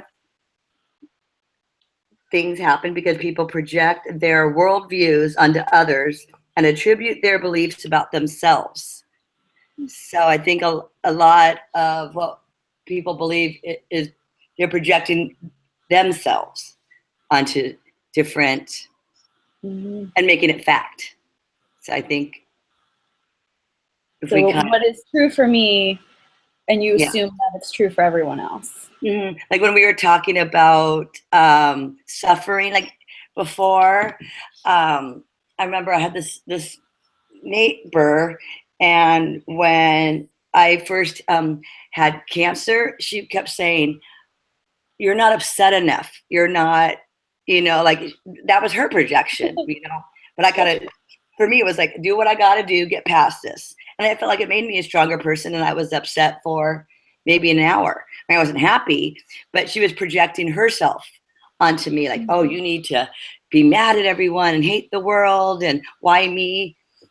But I was, why not me? Why somebody else? But I feel like a lot of times in a lot of issues, people project their own beliefs onto situations too. And I like better that the way he looked at it. Yeah, where he's like, this is not even, can't even possibly be evil because it does not exist. Mm-hmm. Mm-hmm. Because it's everybody projecting their own views and beliefs and onto people and issues. So I think that's a good view. But yeah, those two words kept coming up a lot, I think, this week. Projection and perception. I kind of have two notes that I wanted to write a little bit about it. Yeah, I think it's such a good point that you're bringing into it. And Sarah, I mean, Denise, you're bringing in those really good points of perception and projection. And Sarah, you did a beautiful job of presenting the information in the chapter. I think it was just really, really well done. And Denise, I just appreciate how, how you're showing me. It's like a little channel opened up here. The idea of projection, calling it evil, calling it suffering, that is the projection, right? That is your perception, and you're projecting it onto the situation. And I suppose, and this is where now Frida is coming back in here, her conversation earlier, the idea is that, well, what do I do? Like, you're looking at Vince. It's Vince, for goodness sake, it's Vince. Am I supposed to sit here and not feel? Or, and I would love for us, this is might sound a little wacky to you all, but maybe we could try seeing what would happen if we let down our defenses around something as a group, just right now as a group. What would that be like if we, for a moment, I'll set a timer, we sit for 5 minutes and we just release our projections, our attack thoughts, maybe around a situation that we can all relate to. I don't know if you all have a charge around Vince or around anything. What do you guys think about that? Would that be kind of fun to try to see what would happen if we didn't actually feel, like if we let go of those feelings, we could see what's on the other side? What do you think? I would love that. Yeah, I think it'd be fun, right? Curious about the new presidency, if that would be okay with people to release. Are we gonna have? Is it a shared one, or can we each have our own? Is it shared, Crystalline? Well, I thought it would be kind of interesting if we all shared around the same thing, because then we could kind of compare notes, because it would be our group opportunity to kind of relate. I mean, although this is kind of assuming that we all have the same opinions about this thing. Sarah is saying to do it around the presidency. Maybe we don't all have the same issues around the presidency. However, I would think we would, though. That's my perception. Yeah. Well, I'm probably the most conservative of you all. So it would be good, though, because there's nobody who's perfect. Yeah. And so where I see where we could use that as an issue. And does that make sense, everybody, in where we just kind of and so here's the exercise that we're going to do. We're going to use the current presidency, and we're going to just maybe do like they do in ACIM, where we let those attack thoughts come up, right? The thoughts that are judgments, things that bug us. And what we're going to just do, maybe we can use something as in the lesson, such as I can't think of an exact lesson that we can use, but maybe what we can just do is strip away our judgment. So when a judgment comes up, when we think about the refugees, for example, and how other countries are, how we're creating animosity with other countries. I'm just using that as an example because that's one of my issues. Instead of feeding that thought, maybe what I do is release that thought. Now, in my coaching, you don't just release a thought. In my coaching, you sink into the emotion of the thought, and that's how the thought releases. You sink into the emotion and you keep sinking and sinking and sinking. You go into different emotions. As you sink into one emotion, you find that there's another emotion there. So if you're angry, anger is a cover emotion. As you sink into the bottom of anger, you might find that there's some sadness. Usually at the bottom of something like anger, there's sadness. As you sink into the sadness deeper, you might find despair. We don't have time to do all that though. So what we're going to do is just release, release, release, and then we'll see what we feel when we do that, okay? So I'm going to set the timer for 5 minutes. Are there any questions before we start? Yvonne? No, I like it. Okay, Denise says yes, she likes it. Yvonne, do you have questions? I see you leaning in. Are you typing yes? I have to go. Don't go. Give us 5 minutes. Come on. You can't do it. Okay. All right, honey. We'll see you. If you can give us 5 minutes, give us 5 minutes. I'm setting the timer, see? First. Now. I'm going to start now. Okay. 5 minutes. Okay, ready? Go.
Awaken. Awaken, ladies.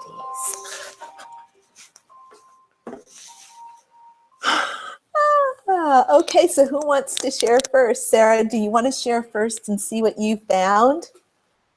It's your bag. It's my bag. I think what I found is that, you know, besides the like, he's stupid reactions that I had, a lot of my attack thoughts were about my attachment to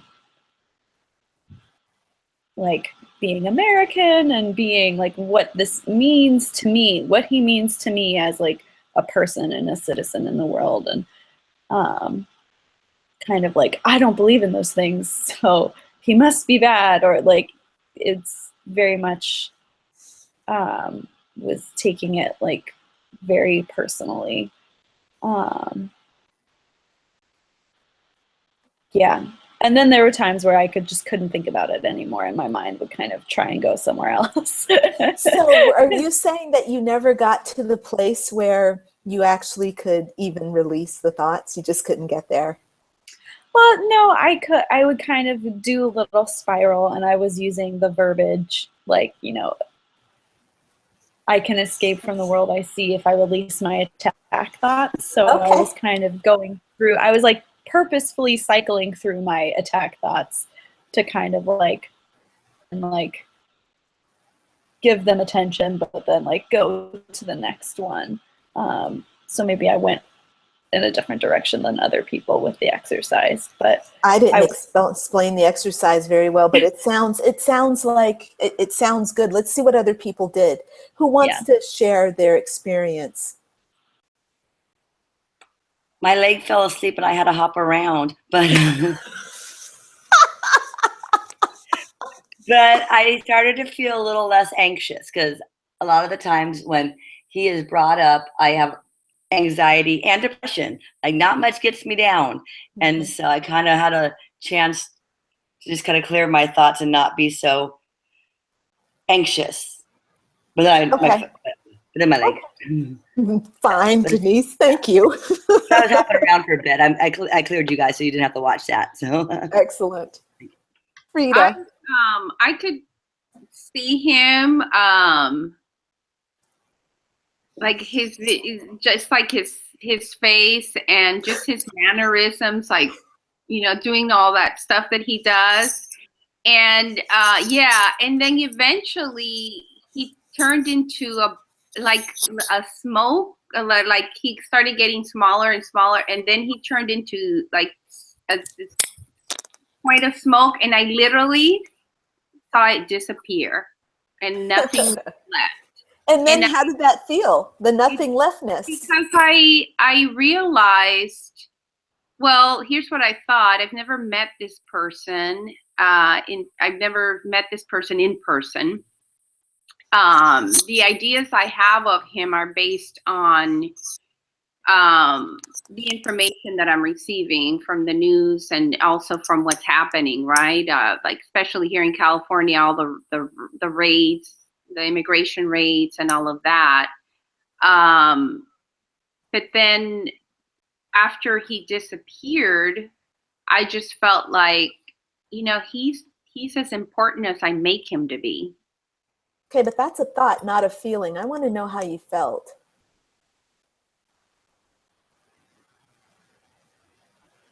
I felt nothing. Okay. All right.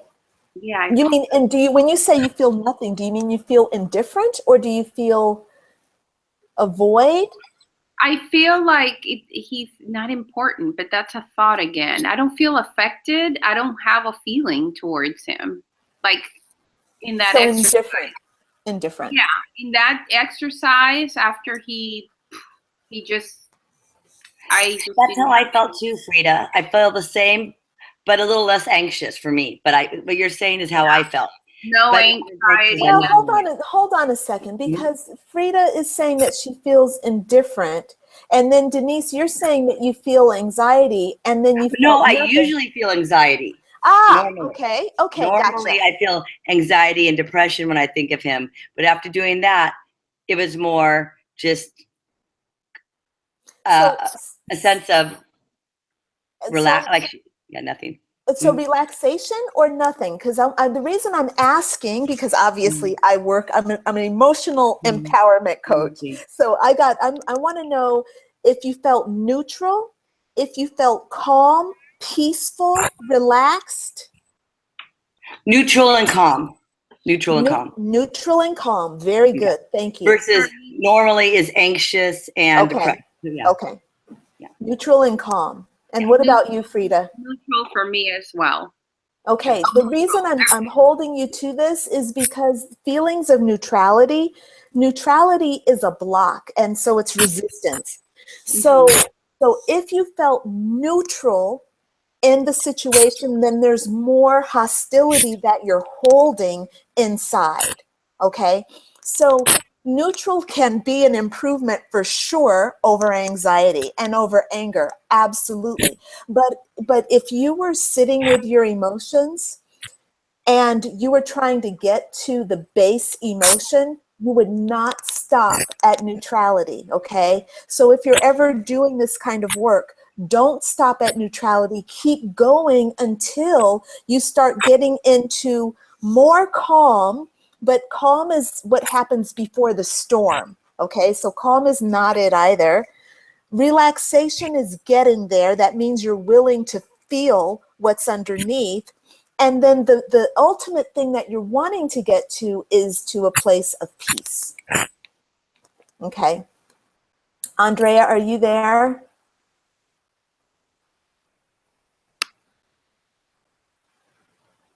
Okay, I'm not sure if Andrea. Oh, yes, she's logging on. I'm Okay. unmuting everything. Wow, look at you. You look great. Thank you. So for me, going into it, I didn't have a charge, like an emotional charge. And I kept trying to find one, like during the 5 minutes. I'm like, okay, there's things I don't like, and one of the things with immigration, it brought up my sister. My one sister is a citizen in Australia, and my one sister just came back this week because they wouldn't renew her visa because she's not a citizen.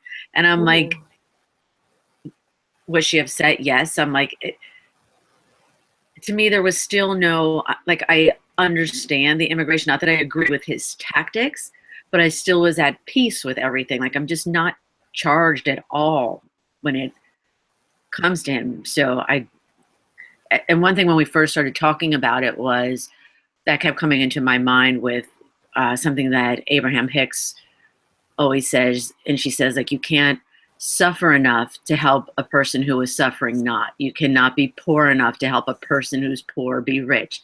You have to find alignment and then find alignment and then. And that's just how I feel. I'm just not emotionally charged with the situation at all. Excellent. Very good. Look, I think that's, so for me, I closed my eyes and I started thinking about all the things that bugged me about Donald Trump. And so I just released. And what I found was I could get emotional about it, but it was more in my head. When I sunk into the emotions, at first I felt like that kind of feeling of outrage, like this dude is what I felt like. It's kind of like outraged arrogance thing that I felt inside of myself. But then I felt myself doing this in my body, and then I'm like, yeah, but that's not really who I am. And that's just where I am right now. By the way, if we had had this conversation even a week ago, I would not have been, I was not at this place. But when I released, what I found was that immediately I started thinking about all the potential refugees. Then I started thinking about all the potential hate crimes. Then I started thinking about how I am trying to go to Croatia, and because of what Donald Trump has done with immigration, they're saying that Americans who are trying to go to places like Croatia now have to get a visa. They're going to put that into effect within the next 2 months. That will be in effect. And then I thought, whatever. Then I thought about myself having immigration issues, and I'm like, I overcame it. It wasn't that big of a deal. I had immigration issues. You know, I couldn't get to a country twice. I got turned away at the UK border, been turned away twice. Thousands of dollars invested, turned away. You know, you get over it. And then I realized, you know what? It's not even about that. None of it's real. None of it is real. Even when you're in it, it's not real. It feels like it's real for the moment, and that's our pleasure. And when I realized that, I sunk into a deep state of peace. And I sat there looking, because it happened very quickly. I was done with that meditation and in a deep state of peace within a minute. And I'm like, wow, I see what's behind. Now, the reason I'm letting you know, asking you all about how you felt, is because what you think is the story, and the more you keep telling the story over and over, it makes you charge up in your body. So your mind then starts driving your body, and you start believing your mind. My theory is that you have to listen to what's in your body without the mind saying anything, which is why I'm like, don't tell me what you think. Tell me what you feel. You know, when a beautiful man walks in front of you and you feel something, you think, oh, he's beautiful. But how do you feel? Well, he feels slimy. He feels like he might be a date rapist. That's what I want to know. I don't want to know what you think about his looks. I want to know how you feel about his vibration. When you walk into a place for a job interview, you think, oh yeah, I want to be really good for the boss. I want to really impress the boss. No, what you feel though is that the boss is incompetent. You feel like this is not a good fit for you. That's the thing that's really important. You see what I mean? Does that make sense? So as we're doing this work, and the reason why I thought about doing this exercise from what the dynamic that Denise and Sarah had put out, is that there's this idea of perception and there's an idea of projection. And there's also a third thing. It's the thing that's the truth, which is the innocence. And the knowing that, as Yvonne pointed out earlier, that there is a curriculum. As Andrea pointed out earlier, that the curriculum has to be applied. It has to be lived through, you know, and you have to make peace with it, right? This is what's the point of the exercise. All right, I hope that makes sense. We crazy up in here. I think for me, the challenge, and you know this, Crystalline, from our working together, is I'm very much in my head. Yep. And, so when you ask, like, how did you feel? Honestly, I know this can sound wacky.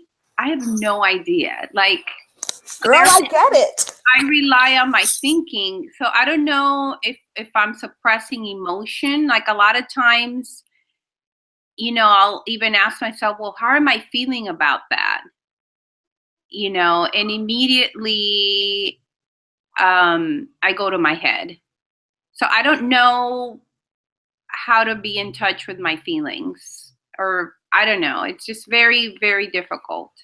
Well, I feel like being in touch with your feelings is a process of learning. And Frida, I do know that you are in your head, but I also know that you are a highly sensual being.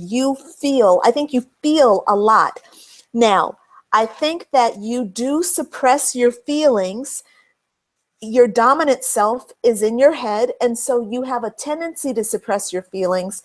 But I also know that you're super sensitive, and I've seen you go in and feel your feelings at a really deep, deep level, you know?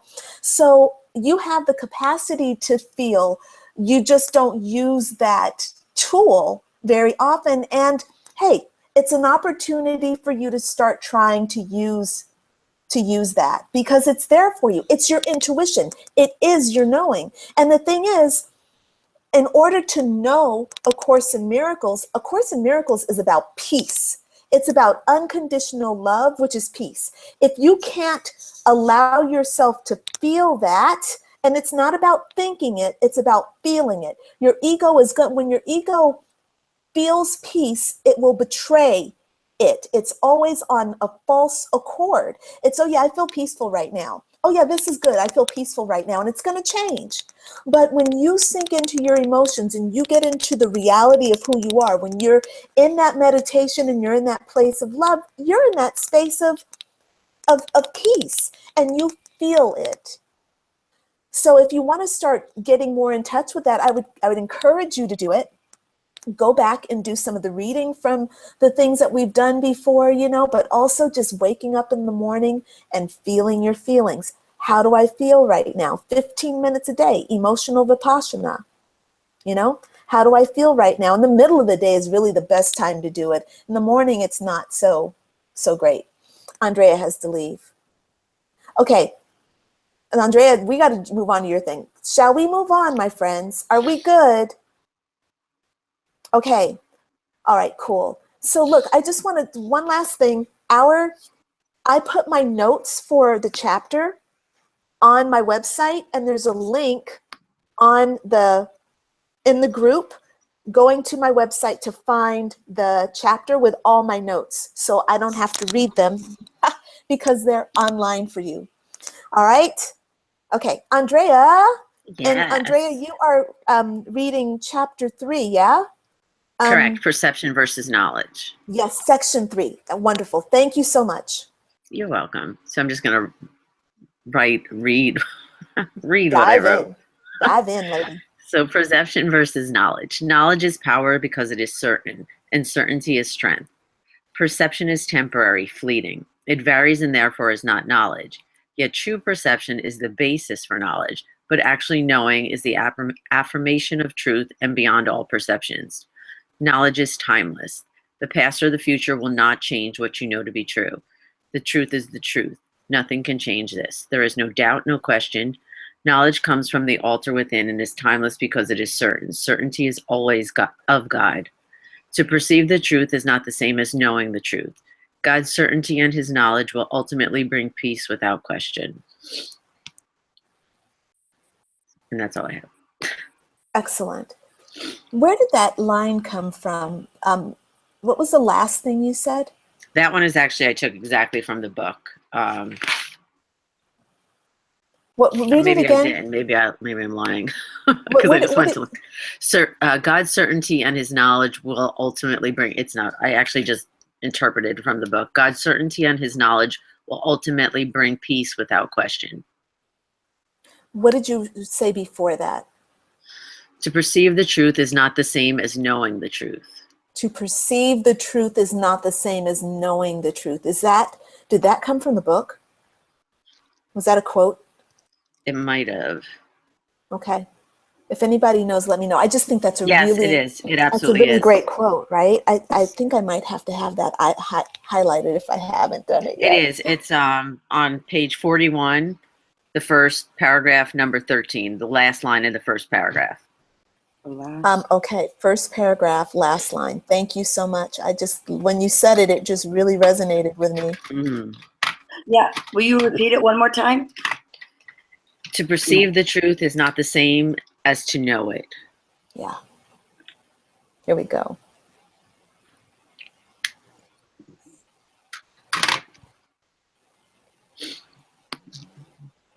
Wait, it's in what paragraph? Paragraph 1? I don't see Paragraph it. 1 on page 41. I don't have that. I don't have Paragraph, pages. it would be paragraph 5. It will be Paragraph 5. 5. Yes, I'm sorry. Paragraph 5, the last line. Okay. Paragraph 5, the There we last go. line. Sorry. There we I meant the Yeah. first paragraph on that page, which Paragraph 5, the last line. Very good. Yes. Thank you so much for that. Okay. So do you want to start a discussion for us here, Andrea? I don't know. For me, it's kind of pretty self-explanatory. For me, Okay. anyway. Nope. That's fine. Okay, here we go. All right. Who wants to chime in here? I think for me, that statement to perceive the truth is not the same as to know it. I think I'm like still at the perception level, because I struggle a lot through these lessons. And I find myself really exhausted. Throughout the day, I'm constantly like thinking and in the ego, still very much in the ego. And so that's all I have to say. It's just kind of like when you said that, Andrea, to perceive the truth is not the same as to know it. I'm definitely not at the knowing level, because I still so much struggle with it, you know? But Frida, you know so many things. You see, it's not that you have to know only this one aspect, right? There are moments where you are living in miracle mindedness and you just aren't aware of it. So maybe one of the things that you can do is to start to realize, look around you and look at your own behavior and see the areas where you do have knowing, and acknowledge that and expand those. And like, you know, Frida, and just because we've already mentioned that we've worked together, but like, you know, Frida, you've made a lot of big changes around surrender and kind of finding inner joy. Mm-hmm. You know, you could have done, you've not sold yourself out. I don't know. I think you have a lot of real knowledge that you've integrated and you just don't realize it, you know, or you're not accepting it. You don't think that counts. Okay. Just something to think about. I'll sit on that one. Thank you. Yeah. All right, Andrea, do you want to answer anything to that or talk to that in any way? No, I don't think so. Okay. And I think it's like you said, I think I agree with you, and I don't even really know you, Frida, that well, but I think you do know a lot more than you give yourself credit for. Right. Yeah, for sure. Because I know, Frida, there are certain things that you're saying that you're not just thinking. You can't just think in your head. You have, the way you're talking about it, you're feeling a lot of, you know, this stuff as you're feeling it. You're living the philosophy. I think we all are. You can see it. Denise is doing it. Sarah does it. You know, you can tell that you're really applying it. You just don't, you're just not recognizing the evidence that's there, you know, and you got to sometimes go and look around you and just see the evidence that's there, you know? Okay. All right. Thank you. Does anybody else want to talk about this idea of perception versus knowledge? I love this stuff. I could talk about it all day, but I'm not gonna, because I know Miss Andrea has to go. I wrote another note down because, you know, I've been taking notes on perception and projection because it came up so much. And I got it from one of the books, and I think, and maybe interpreted it a little bit, but it said, you will never gain by blaming others for your loss, but you will always gain by honoring others for their contribution. So I think that had to do with more perception, you know, of people, like kind of trying to get past it. Trying to read it again. Read it again. I put, you will never gain by blaming others for your loss. You know, like blaming, you know, how we tend to do that. Well, I wasn't able to finish my program because I got sick, or this happened or that happened. And I put, but you'll gain by honoring others for their contribution. So it wasn't, but kind of like I put that in a note to changing my perception about things. I really like that. Is you that's not a quote in the book. I think I interpreted it, maybe got it from notes. Yeah, I just really like to jot things down. Yeah, will you just read it again one more time? Sure. Sorry to ask. Yeah. No, it's okay, because I've been trying to write notes about projection and notes on perception. I kind of like dividing the book in half, and I had put, and I think I might have got it maybe from another book, but not this. Maybe one of the companion text, but you will never gain by blaming others for your loss, but you'll always gain by honoring others for their contribution. So instead of blaming people, say, I'm here because you're shifting your perspective. It's like kind of like instead I of needed to be there at the focusing moment. on what's not working, you're instead focusing on what is working, and you're not selling anything out. You're just shifting your focus. Yeah, shifting away, because a lot of people do the blame game forever. Well, this happened, and I wasn't able to do that and this, but and actually a grumpy old man that I worked with brought it out when I was saying, well, I didn't finish my program because I got sick, and I have treatment, and then they wanted me to retake these tests, and he was like, and why didn't you? And I was like, well, I took them, and he's like, you're only hurting yourself, and I was like, and I tell people at the school, they're like, and they know him because he finally retired, and I learned to love him, but he was like the grumpiest old man in the world, but he taught me something. And so I kind of like try to, like, when something stands out, I try to like jot down a note and go back to that. So that was excellent. On my perception side, and then I have my projection side. So I'm trying to like jot down notes because both of those came up quite a bit in this last week's reading. And they were all over the place. It's good too. And it seemed to come up too when we go back to the miracles that we did in the very beginning. Even though there's the first chapter, it's still relating to the text right now. So very good. I got it down. Excellent. Thank you. Denise, what was the second part of that? You will never gain for blaming others for your. Yeah. So, and I think it came a little bit from a companion text, and then I kind of related it to myself, but it was, you will never gain by blaming others for your loss. You will always gain by honoring others for their contribution. Yeah. It's good stuff. Thank you. Well, you, if you wouldn't mind, I know this is going to sound wacky, but just post it on Facebook for me. I will. Sure. I'll do it because I'm posting today anyhow for my lesson. So perfect. I'll do it together. So, awesome. Thank you. Yeah. I'll put a star by it so I remember to post it. Andrea, you want to hop on and say anything else? I know you got to go. You're probably already walking. I know. I just switched you to my phone. Can you hear me? Did you? Oh, yeah. We can hear you. Yeah, it's good. Okay. No, I really don't have anything else to say, though. Okay, cool. All right. But I appreciate what she just said. Yeah, I definitely. really like that quote. Yeah. I think this perception versus knowledge thing is really important. It feels good.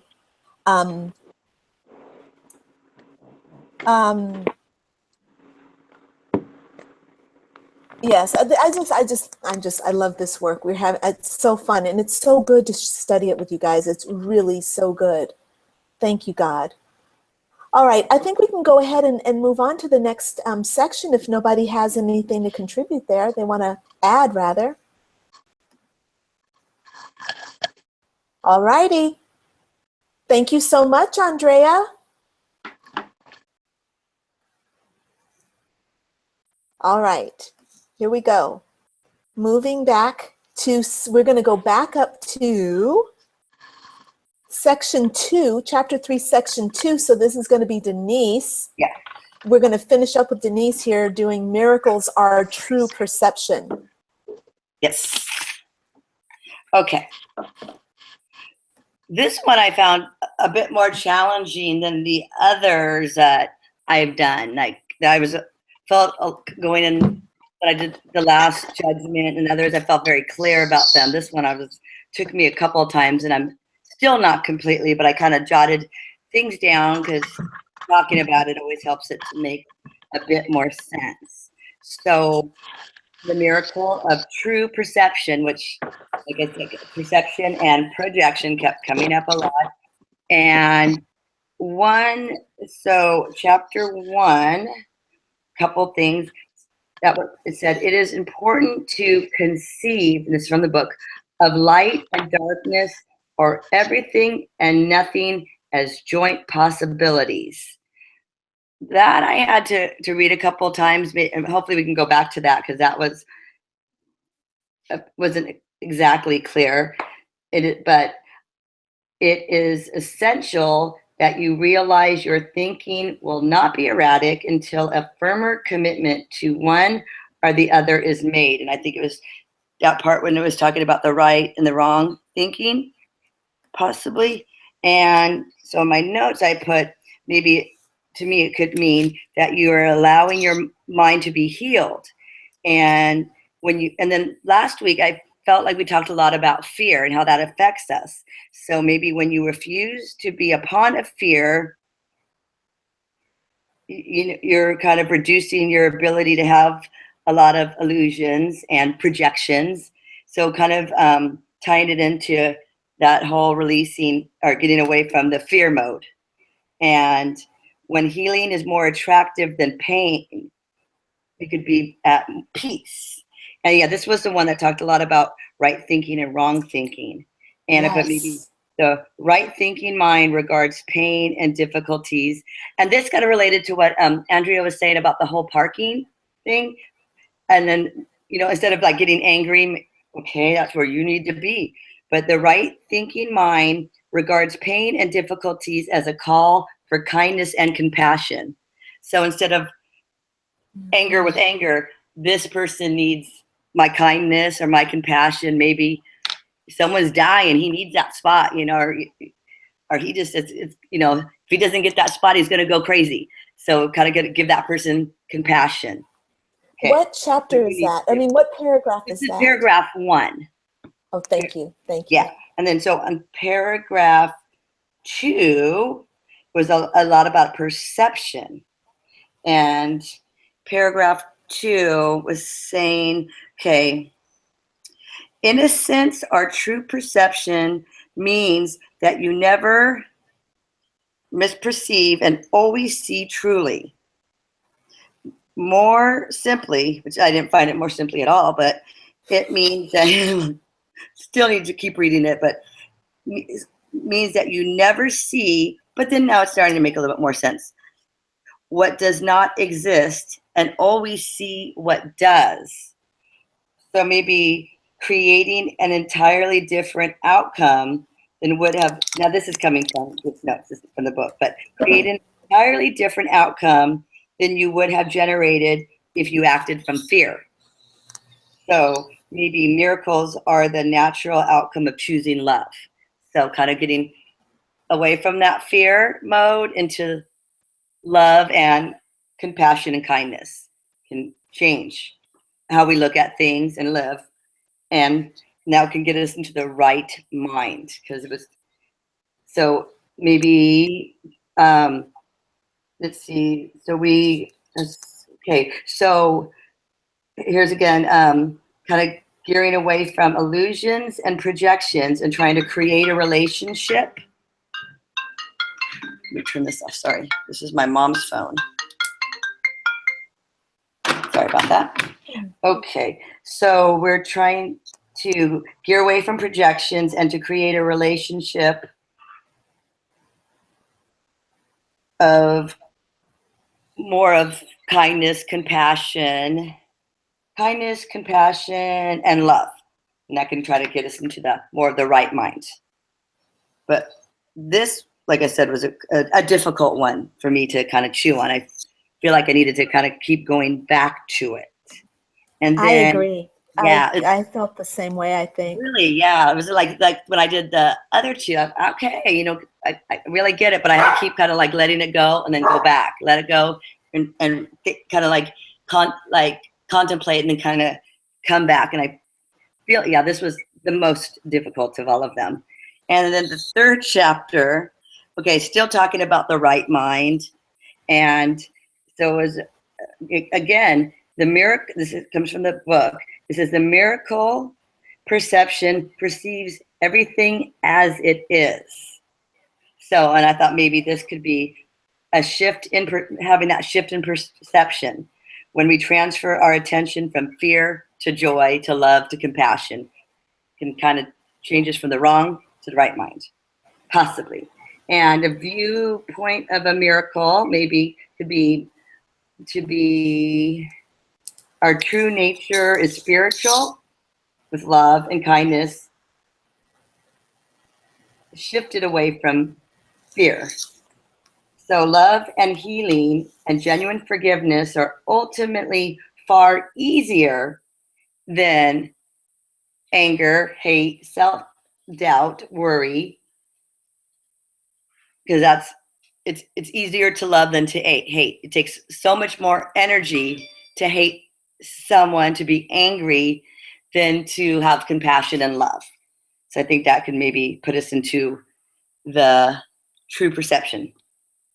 So then on the 4th, it said something that stood out, said, an imprisoned mind is not free because it is possessed. And that was, okay. And then let's see another, this is on the 4th. You are afraid of God's will because you have used your own mind, which he created in the likeness of his own, to miscreate. And that's when then right after that, the mind can miscreate only when it believes it is not free. So I was thinking, okay, maybe if we're shifting our mind to kindness, love, instead of anger, we're kind of going in that right direction. And well-being and love is our natural state, and it's kind of how we started. You start when you're born, when you're young, with love. There's no prejudice, there's no hate, there's no anger. It's learned, and so kind of going back to where we were, and then that should be our destiny. And let's see, distinguish. I put trying to distinguish between the truth and illusion. Trying to get back to the true perception is kind of transferring our thoughts to the more positive by withdrawing what we know. So kind of like the blank slate, starting over while we're doing these exercises. And then in 5, there was kind of went back to at 1 minute a lot. So something I found interesting was understanding the lesson of the atonement, or at 1 minute, we are without the wish to attack, and therefore they see truly. And then I went back to what I had jotted down for at 1 minute, being the undoing of the world of fear and returning to love. So that, I believe, is hopefully the lesson. And then another thing I wrote down from section 5 was all of the sense of separation disappear. And that's paragraph 5, line 3. And so maybe miracles becoming the natural outcome of choosing love. So, because maybe that's how separation will disappear. And I put life does not have to be hard, and the world doesn't have to be fearful. If we kind of are with our at 1 minute undoing of that world of fear. And I wrote down releasing of the limited identity as a body, our ego, and reclaiming our true identity, which we were born with, which is love, no prejudice, compassion and kindness. And then I believe at 1 minute we will have achieved it or close to it. I don't think you ever achieve it. I don't think this book, I don't think it could be done in a year. I think it's something you need to study for the rest of your life. I think it's something that you need to always have and refer back to. And then in the last one, 6, let's see, this was the way to correct distortions is to withdraw your faith in them and invest it only in what is true. And then you cannot make untrue true. if you are willing to accept what is true in everything you perceive, you let it be true for you. Truth overcomes all error, and those who live in error and emptiness can find lasting solace. If you perceive truly, you are canceling out misperceptions in yourself and in others simultaneously. So that one I had to work on it a bit, because what? And so the notes I kind of got from that is that maybe all other uses of, time, anger, fear are distortions that can drive us crazy if we indulge in them. But if we try to gear towards peace, love, and compassion, that's the way to the miracle and at 1 minute. And then I have a couple notes on projection. I put projection will only deepen the rift or that we perceive between ourself and love. When you release others from the projection of our false assumptions, we can be at peace. So kind of a lot with perception and projection. So, and just kind of gearing away from fear to love. Love, compassion, and kindness. And that's it. I'm going to turn this off. This person really wants to get a hold of my mom. Okay. Okay. Awesome, Denise. Thank you. Yes. Okay, so go ahead, you guys. Is there anything, anybody wants to contribute anything or talk about anything in section 2?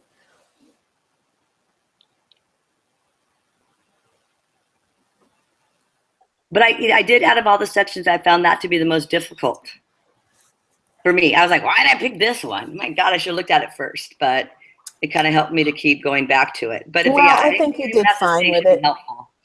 Let's just see if anybody has anything. Is there anybody who wants to jump in there? Otherwise, I'm just going to maybe read through my notes on it and see if we can maybe. Denise, I remember being a bit challenged by this as well. Yeah. I found it to be harder than section 3, definitely harder than section 1. So yeah. So the idea is that miracles are the way through which we see. And I think that is a simple, I think it's helpful to go back to these titles on a regular basis when we're doing the work, right? And that might help to make things. Will you things repeat that real quick? What the title was? Miracles? No, the miracle. Oh, yeah. I guess the miracles is true. Okay. Sorry, Denise. What did you want to ask? No, I said you were just saying the title.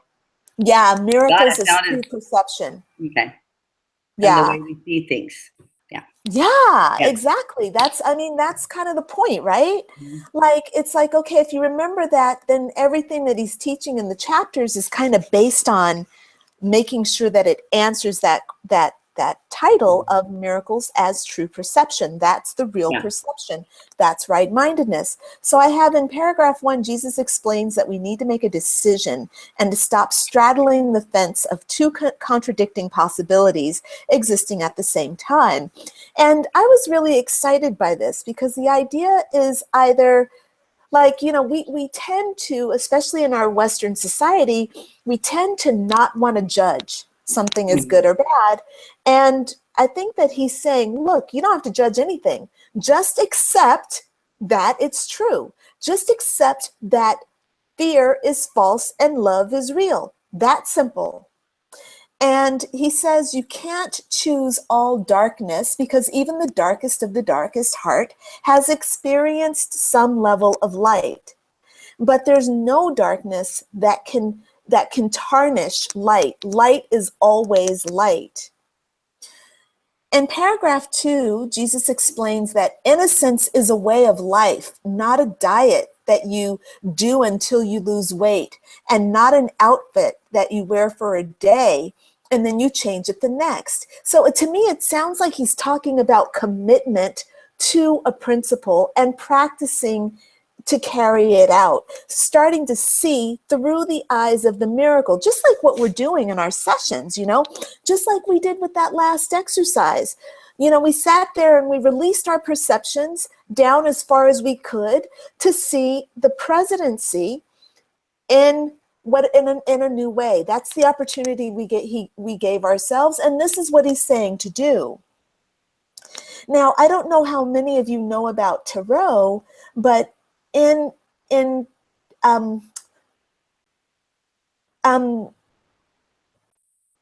I'm not going to tell you about that. I'm not going to talk about that. It's written in my notes. My notes are online. In paragraph 3, Jesus is challenging us to trust. He states that the miracle of right-minded seeing only sees perfection and what is true. Therefore, it is what is trustworthy, and this is what the innocent see. So with Donald Trump, if you're not seeing him as a source of light, then you're not seeing him rightly. If you're seeing him through the eyes of fear, which is every time you judge him, you're seeing him through the eyes of fear, then you're not seeing rightly. Every time you want to call him stupid, or you want to say that he's orange, or you want to say that toupee is dumb, or you hate it when he does this and he looks to the side. Hate it when he does this and looks to the side and then looks back proudly. I hate that. So I can apply what I wrote, because for paragraph 3, I had written down, in perception, that we should transfer our attention from fear to love, but apply Absolutely. that to him instead of exactly, and apply it to him exactly. And that's what he's saying in paragraph 3. It's like you got to trust. You can't say, oh yeah, God is good. I do A Course in Miracles, but I am afraid. You just got to let go of the fear, And it's not to say you have to take on the whole world. This is, I think, where we go wrong. Don't try to take on the whole world as a concept and say, oh, but there's starving people in India. I can't do anything about that. There's disease in Africa. I can't do anything about that. I'm collapsing over here in my world. Well, don't look at the whole world. At least apply it just to your own life. Take bigger risks because you can trust. Fall in love because you can trust. Love yourself because you can trust. Write your book, Crystalline, because you trust, whatever it is that you want to do for yourself, do it because you actually believe in the thing that you're practicing. And you don't even have to try to apply it to the world. The problem is we won't even apply it to ourselves. We keep staying in our little small space, thinking like little tiny beings that are disempowered, giving all of our power over to Donald Trump. Why are we going to give all of our power over to Donald Trump? Number one, you're not even going to be affected by him. Just focus on you for a minute. Focus on where you want your vote to go. Yes, of course. But on the other hand, focus on the book you want to write. Focus on the trip you want to take. Focus on the food, the healthy relationship that you want to have with food, the healthy relationship you want to have with men. I'm telling y'all all my shit, huh? I know. I'm just talking about it, but that's what I do. Love. I was like, love my doggy. Right? Exactly. I'm talking about with a man, though. I have no trouble loving dogs. I got trouble loving men. That's my problem. And that's where I got to do my work, Yeah. So in paragraph 4, Jesus challenges our understanding of God's will, indicating that we miscreate from our own will and we fear God's will because we perceive it as different than our own. He points out the structure of the egoic mind, indicating that it creates a prison for itself, and then it limits itself based on its own thinking and the story that it creates, which is what we can see happening all the time. We are always creating limitations. If Donald Trump passes this order, the world is going to collapse. Well, actually, what if he passes that order and then something else rises up to create something that was better than what we had before? People keep talking about how, you know, Donald Trump is deporting people. Well, if I'm not mistaken, President Obama like sent away millions of people. I don't know my facts. I'm not good with this politics stuff. So, but if I'm not mistaken, I think I heard that, and I'm like, wow, that's really a lot of people that we're going to be changing the lives of a lot of people under this particular act that we're passing here. Anyway, so it's just about understanding that we have a perception, as Denise has said a lot of times today, we have a perception and we have a projection of it. And there's always the other side. And this is why A Course in Miracles is like, look, y'all, neither one of those things are really working. This whole projection and it's like it's too many sides. Y'all got to find one thing that works and understand that that's where you come from all the time, the peace within. In paragraph 5, Jesus encourages us to surrender our mind to the God and and thus awaken from our sleep. That's what I just said. He indicates that we are part of holiness, and I wrote holy with a W, like we're whole beings, because we are the Son, and therefore there is only one will and only one mind, which is the will of peace, the will and the mind of peace and unconditional love. We have to love Donald Trump unconditionally. We do. He says that the innocent perception is the true perception of our unity. And then in the last paragraph, he says, Jesus teaches us how to truly heal. He tells us to shift our focus into the higher self's perspective. I think Frida might have been talking about this earlier. And to perceive truly in everything. He says that you have to deny the whole ego story, that it cannot be unraveled. So he's saying you can't do all this shadow work and expect to get to the bottom that way. Look, you do a little bit of shadow work, but you can't unravel your whole story. You can't do shadow work on the guy in the parking lot and the coworker at work and the dead frog in the street and the dead cat in the street and the dead pigeon in the street. You got to do a little bit less of that, focusing on what's not working, and spend more time focusing on what is working. So he says you have to deny the whole ego story and to understand that it can't be unraveled and that everlasting peace cannot be found in that story. It has to be a shift in focus and a full acceptance of what is true. If you just focus on the truth, then all the errors are overcome. All right, that's my summary on it. Does anybody want to add anything? All righty. How y'all doing? We good? All right. So shall we start to unwind? Frida, you look like you're getting ready to say something, girl. You're muted. I don't know. I feel overwhelmed now. Overwhelmed? How so? Tell me about it. Tell us. I just this last section, miracles as true perception. It's almost like I feel like I'm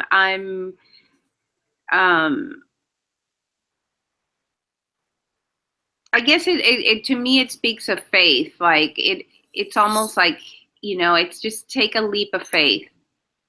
Like that's like the message of the whole thing. Okay, Frida, look, I'm going to be honest with you. What I wrote for paragraph 1, the thing I said that I'm not going to read, okay, I actually, you're making me think now I should have read it. But look, this is what I have written in paragraph 1. It's about the fool. You know, the fool in tarot, right? So in tarot, the fool represents true innocence, which mankind considers foolish and unwise. Now, the fool steps off a cliff in total innocence. he cannot help but be saved in his fall. So the imagery for the fool in Tarot is it's a picture of a kid who's walking. He's got a little stick, and he's got a little he has a satchel attached to his stick, so he's like a little hobo. And can you post that so I can see the image? well, I'm getting ready to actually show you the image right now, because I think you're right on with this. But let me show you what it looks like. Wait a minute, I'm coming in closer here. It's too bright. Wait, hold on a second, just let it adjust. Okay, so there's the fool, and you see he's about to walk off the cliff, and he's got a dog, and he's just walking, he's just kind of content. So look, this tarot card represents innocence and taking a leap of faith from a place of innocence. Okay, so there are tarot cards that represent taking a leap of faith, but the Fool, you'll see that the number there is 0. It's the first card in the deck, which means that this is where everybody should be starting. We come into the world as an innocent being, a fool, and this wand represents this stick represents your wand. It's like your magic wand for being able to create things. And then that little bag that's tied to the stick represents all of your potential. So here you are coming into the world with all of your potential tied to your magic wand, just slung over your shoulder.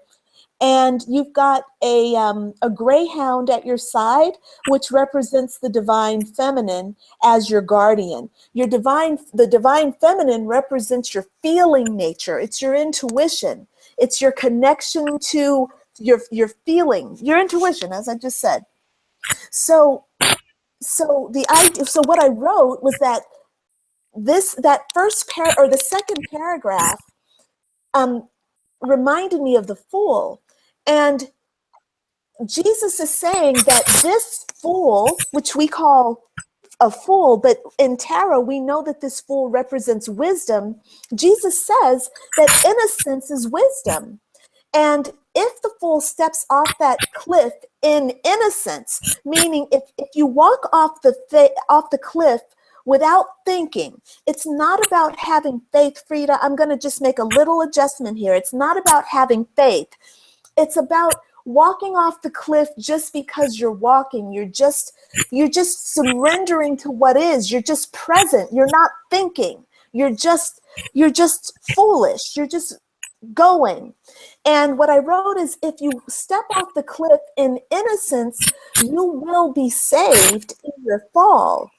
But I wrote, his next step can only be clear, and he can only be lifted up by the angels if he's in the state of foolishness, in the state of wisdom.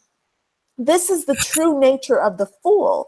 Just like water is wet, if you're innocent, you're always protected. Innocence is protected. It's the nature of innocence. The innocence of the fool's. Oh, what did I just write there? I don't know what I wrote.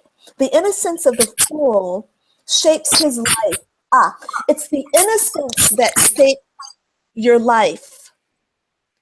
But if any part of the fool is out of alignment with his sweetness, that is out of integrity, then there will be doubt in his mind, and he will misstep off the cliff. He'll tumble and he'll plummet to an unknown fate. The nature of the fool is the innate knowing of his safety. He knows that he's safe. That's his wisdom. And it's the knowing of his eternal self just by his being. That's the thing that came to me most powerfully from this section.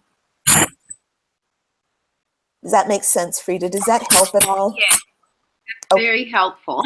Okay, I'll post it. I'll post it on the thing. I want to see the image so I can print it out. Yeah, I will post the image, and I will I'll post a link for the write-up as well. I think it's interesting, and I know we're going over time and all that, but I think I had a hard time with that one because you know how when things don't go the way they should, I've been kind of conditioned to think, well, what did you do wrong, or you didn't think yes. you didn't think that through, or that was stupid of you, or you're smarter than that. Like that's been ingrained in me. Oh my God, Frida, yes. And if I'm like childlike or innocent, I'm being called naive, but in a negative. Like, really? You should know better.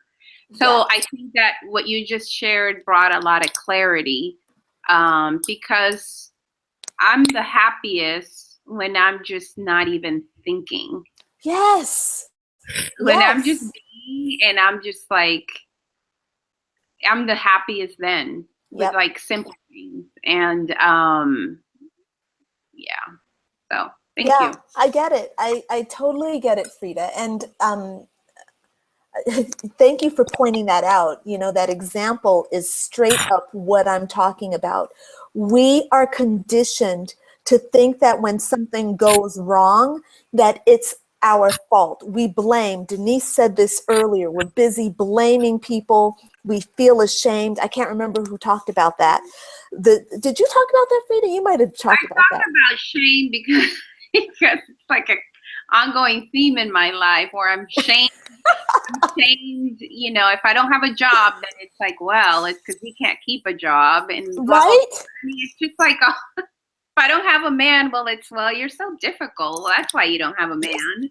You don't have a man because you're difficult. Yeah, well, you know, exactly. maybe if you were this way. So it's always been like, oh. Yeah, exactly. No, but that was beautifully articulated. I thank you for that, because it's that lie. It's, again, ego building whole structures based on lies. You know, you didn't do that because you were dumb, you know, or whatever. That happened because that's a part of your curriculum, number one. And number two, things happen so that other things can happen. We're all in it divinely matrixed and joined together, you know? Oh, this was such a good talk. Oh my God, you guys. I needed you girls today. Just saying. Yeah. And Frida, you know what's I think is gonna happen. And this is not just for you, Frida, but I think that there are phases that we go through in the reading. There are times in the lessons when it feels like I get it, I'm in it, I got it. And then there are times when you feel like you don't, you know? That's what I'm noticing. And I think it's, you know, brave that we come here. I think everybody should come here and vocalize where they feel disconnected from the work. Like Denise saying, I didn't really understand this chapter. You know, to be able to say that, and don't worry, you've got a whole bunch of sisters here that are going to pick up the pieces where you can't do it. And just like you pick up the pieces where other people can't do it. We're always coming to one another's rescue here as you know, kind of as a sisterhood, as a family in this, you know, this learning process. Excellent. All right, so let's go ahead and sign off. I'm happy to work with you, and I look forward to next Saturday. Next Saturday, I'll be in Paris. Ooh. Frida, why don't you come visit me in Croatia for a month? Really? It's interesting you mentioned that, because I was looking up Croatia. I was like, where is she going off to? And then I'm renewing my passport, so. I'm just saying, I'll be there from March until May, so just saying, come to Croatia. Okay. All right. Thank you for the invitation. Hey, and Denise, the only reason I'm not invited, number one, Sarah's not on the line because I don't see her face, so I think she's not on the line. I think because she left a note saying she'd have to hop off, so I'm not inviting Sarah just because she's not there. And Denise, I know you just had vacation and you were just in Paris, so I'm not inviting you in that way. But of course, Denise, if you can come to Croatia, you are very welcome to come and stay with Thank me, you. okay? But Thank I'm just not throwing it out there like that because I'm like, look, Yeah. you were just up in Paris. I know, I gotta pay for that still. We had fun in Paris. It was though. so good. Totally I loved it. unexpected. Frida, did you know by any chance that Denise and I were in Paris together? No, you know what's interesting is that I've been told I look Croatian. That's hilarious. I actually dated a guy from Croatia many moons ago. Oh. And he used to look at me and he used to say, "You just look like the women from where I come from." That's hilarious. I know nothing about Croatian women or men or anything. That's why I'm kind of like, this is so exciting, Yeah, I know. right? Very Excellent. good experiences with the men from that area. Yes, it'll be good. Oh, sounds promising. Very romantic. I can't wait. I'm excited. Don't get me totally excited because they are so damn. I know I'm that Eastern excited for European you. men are very, very attractive, but we'll see about Croatia. Yeah. Okay, you guys. So I look Thank forward you. to next Saturday. Okay. Okay. And I'll message you about which one I want to do the following. So Yeah, that sounds really good, Denise. Yeah. So we'll Okay. miss you next week, honey. Sorry about that. Yeah. Yeah. All right. So have a good weekend, you guys. Okay. Enjoy. Thank You're you. just getting started with your Saturday, so enjoy. Thank Okay. you. Bye for Bye. now. Bye. Bye-bye.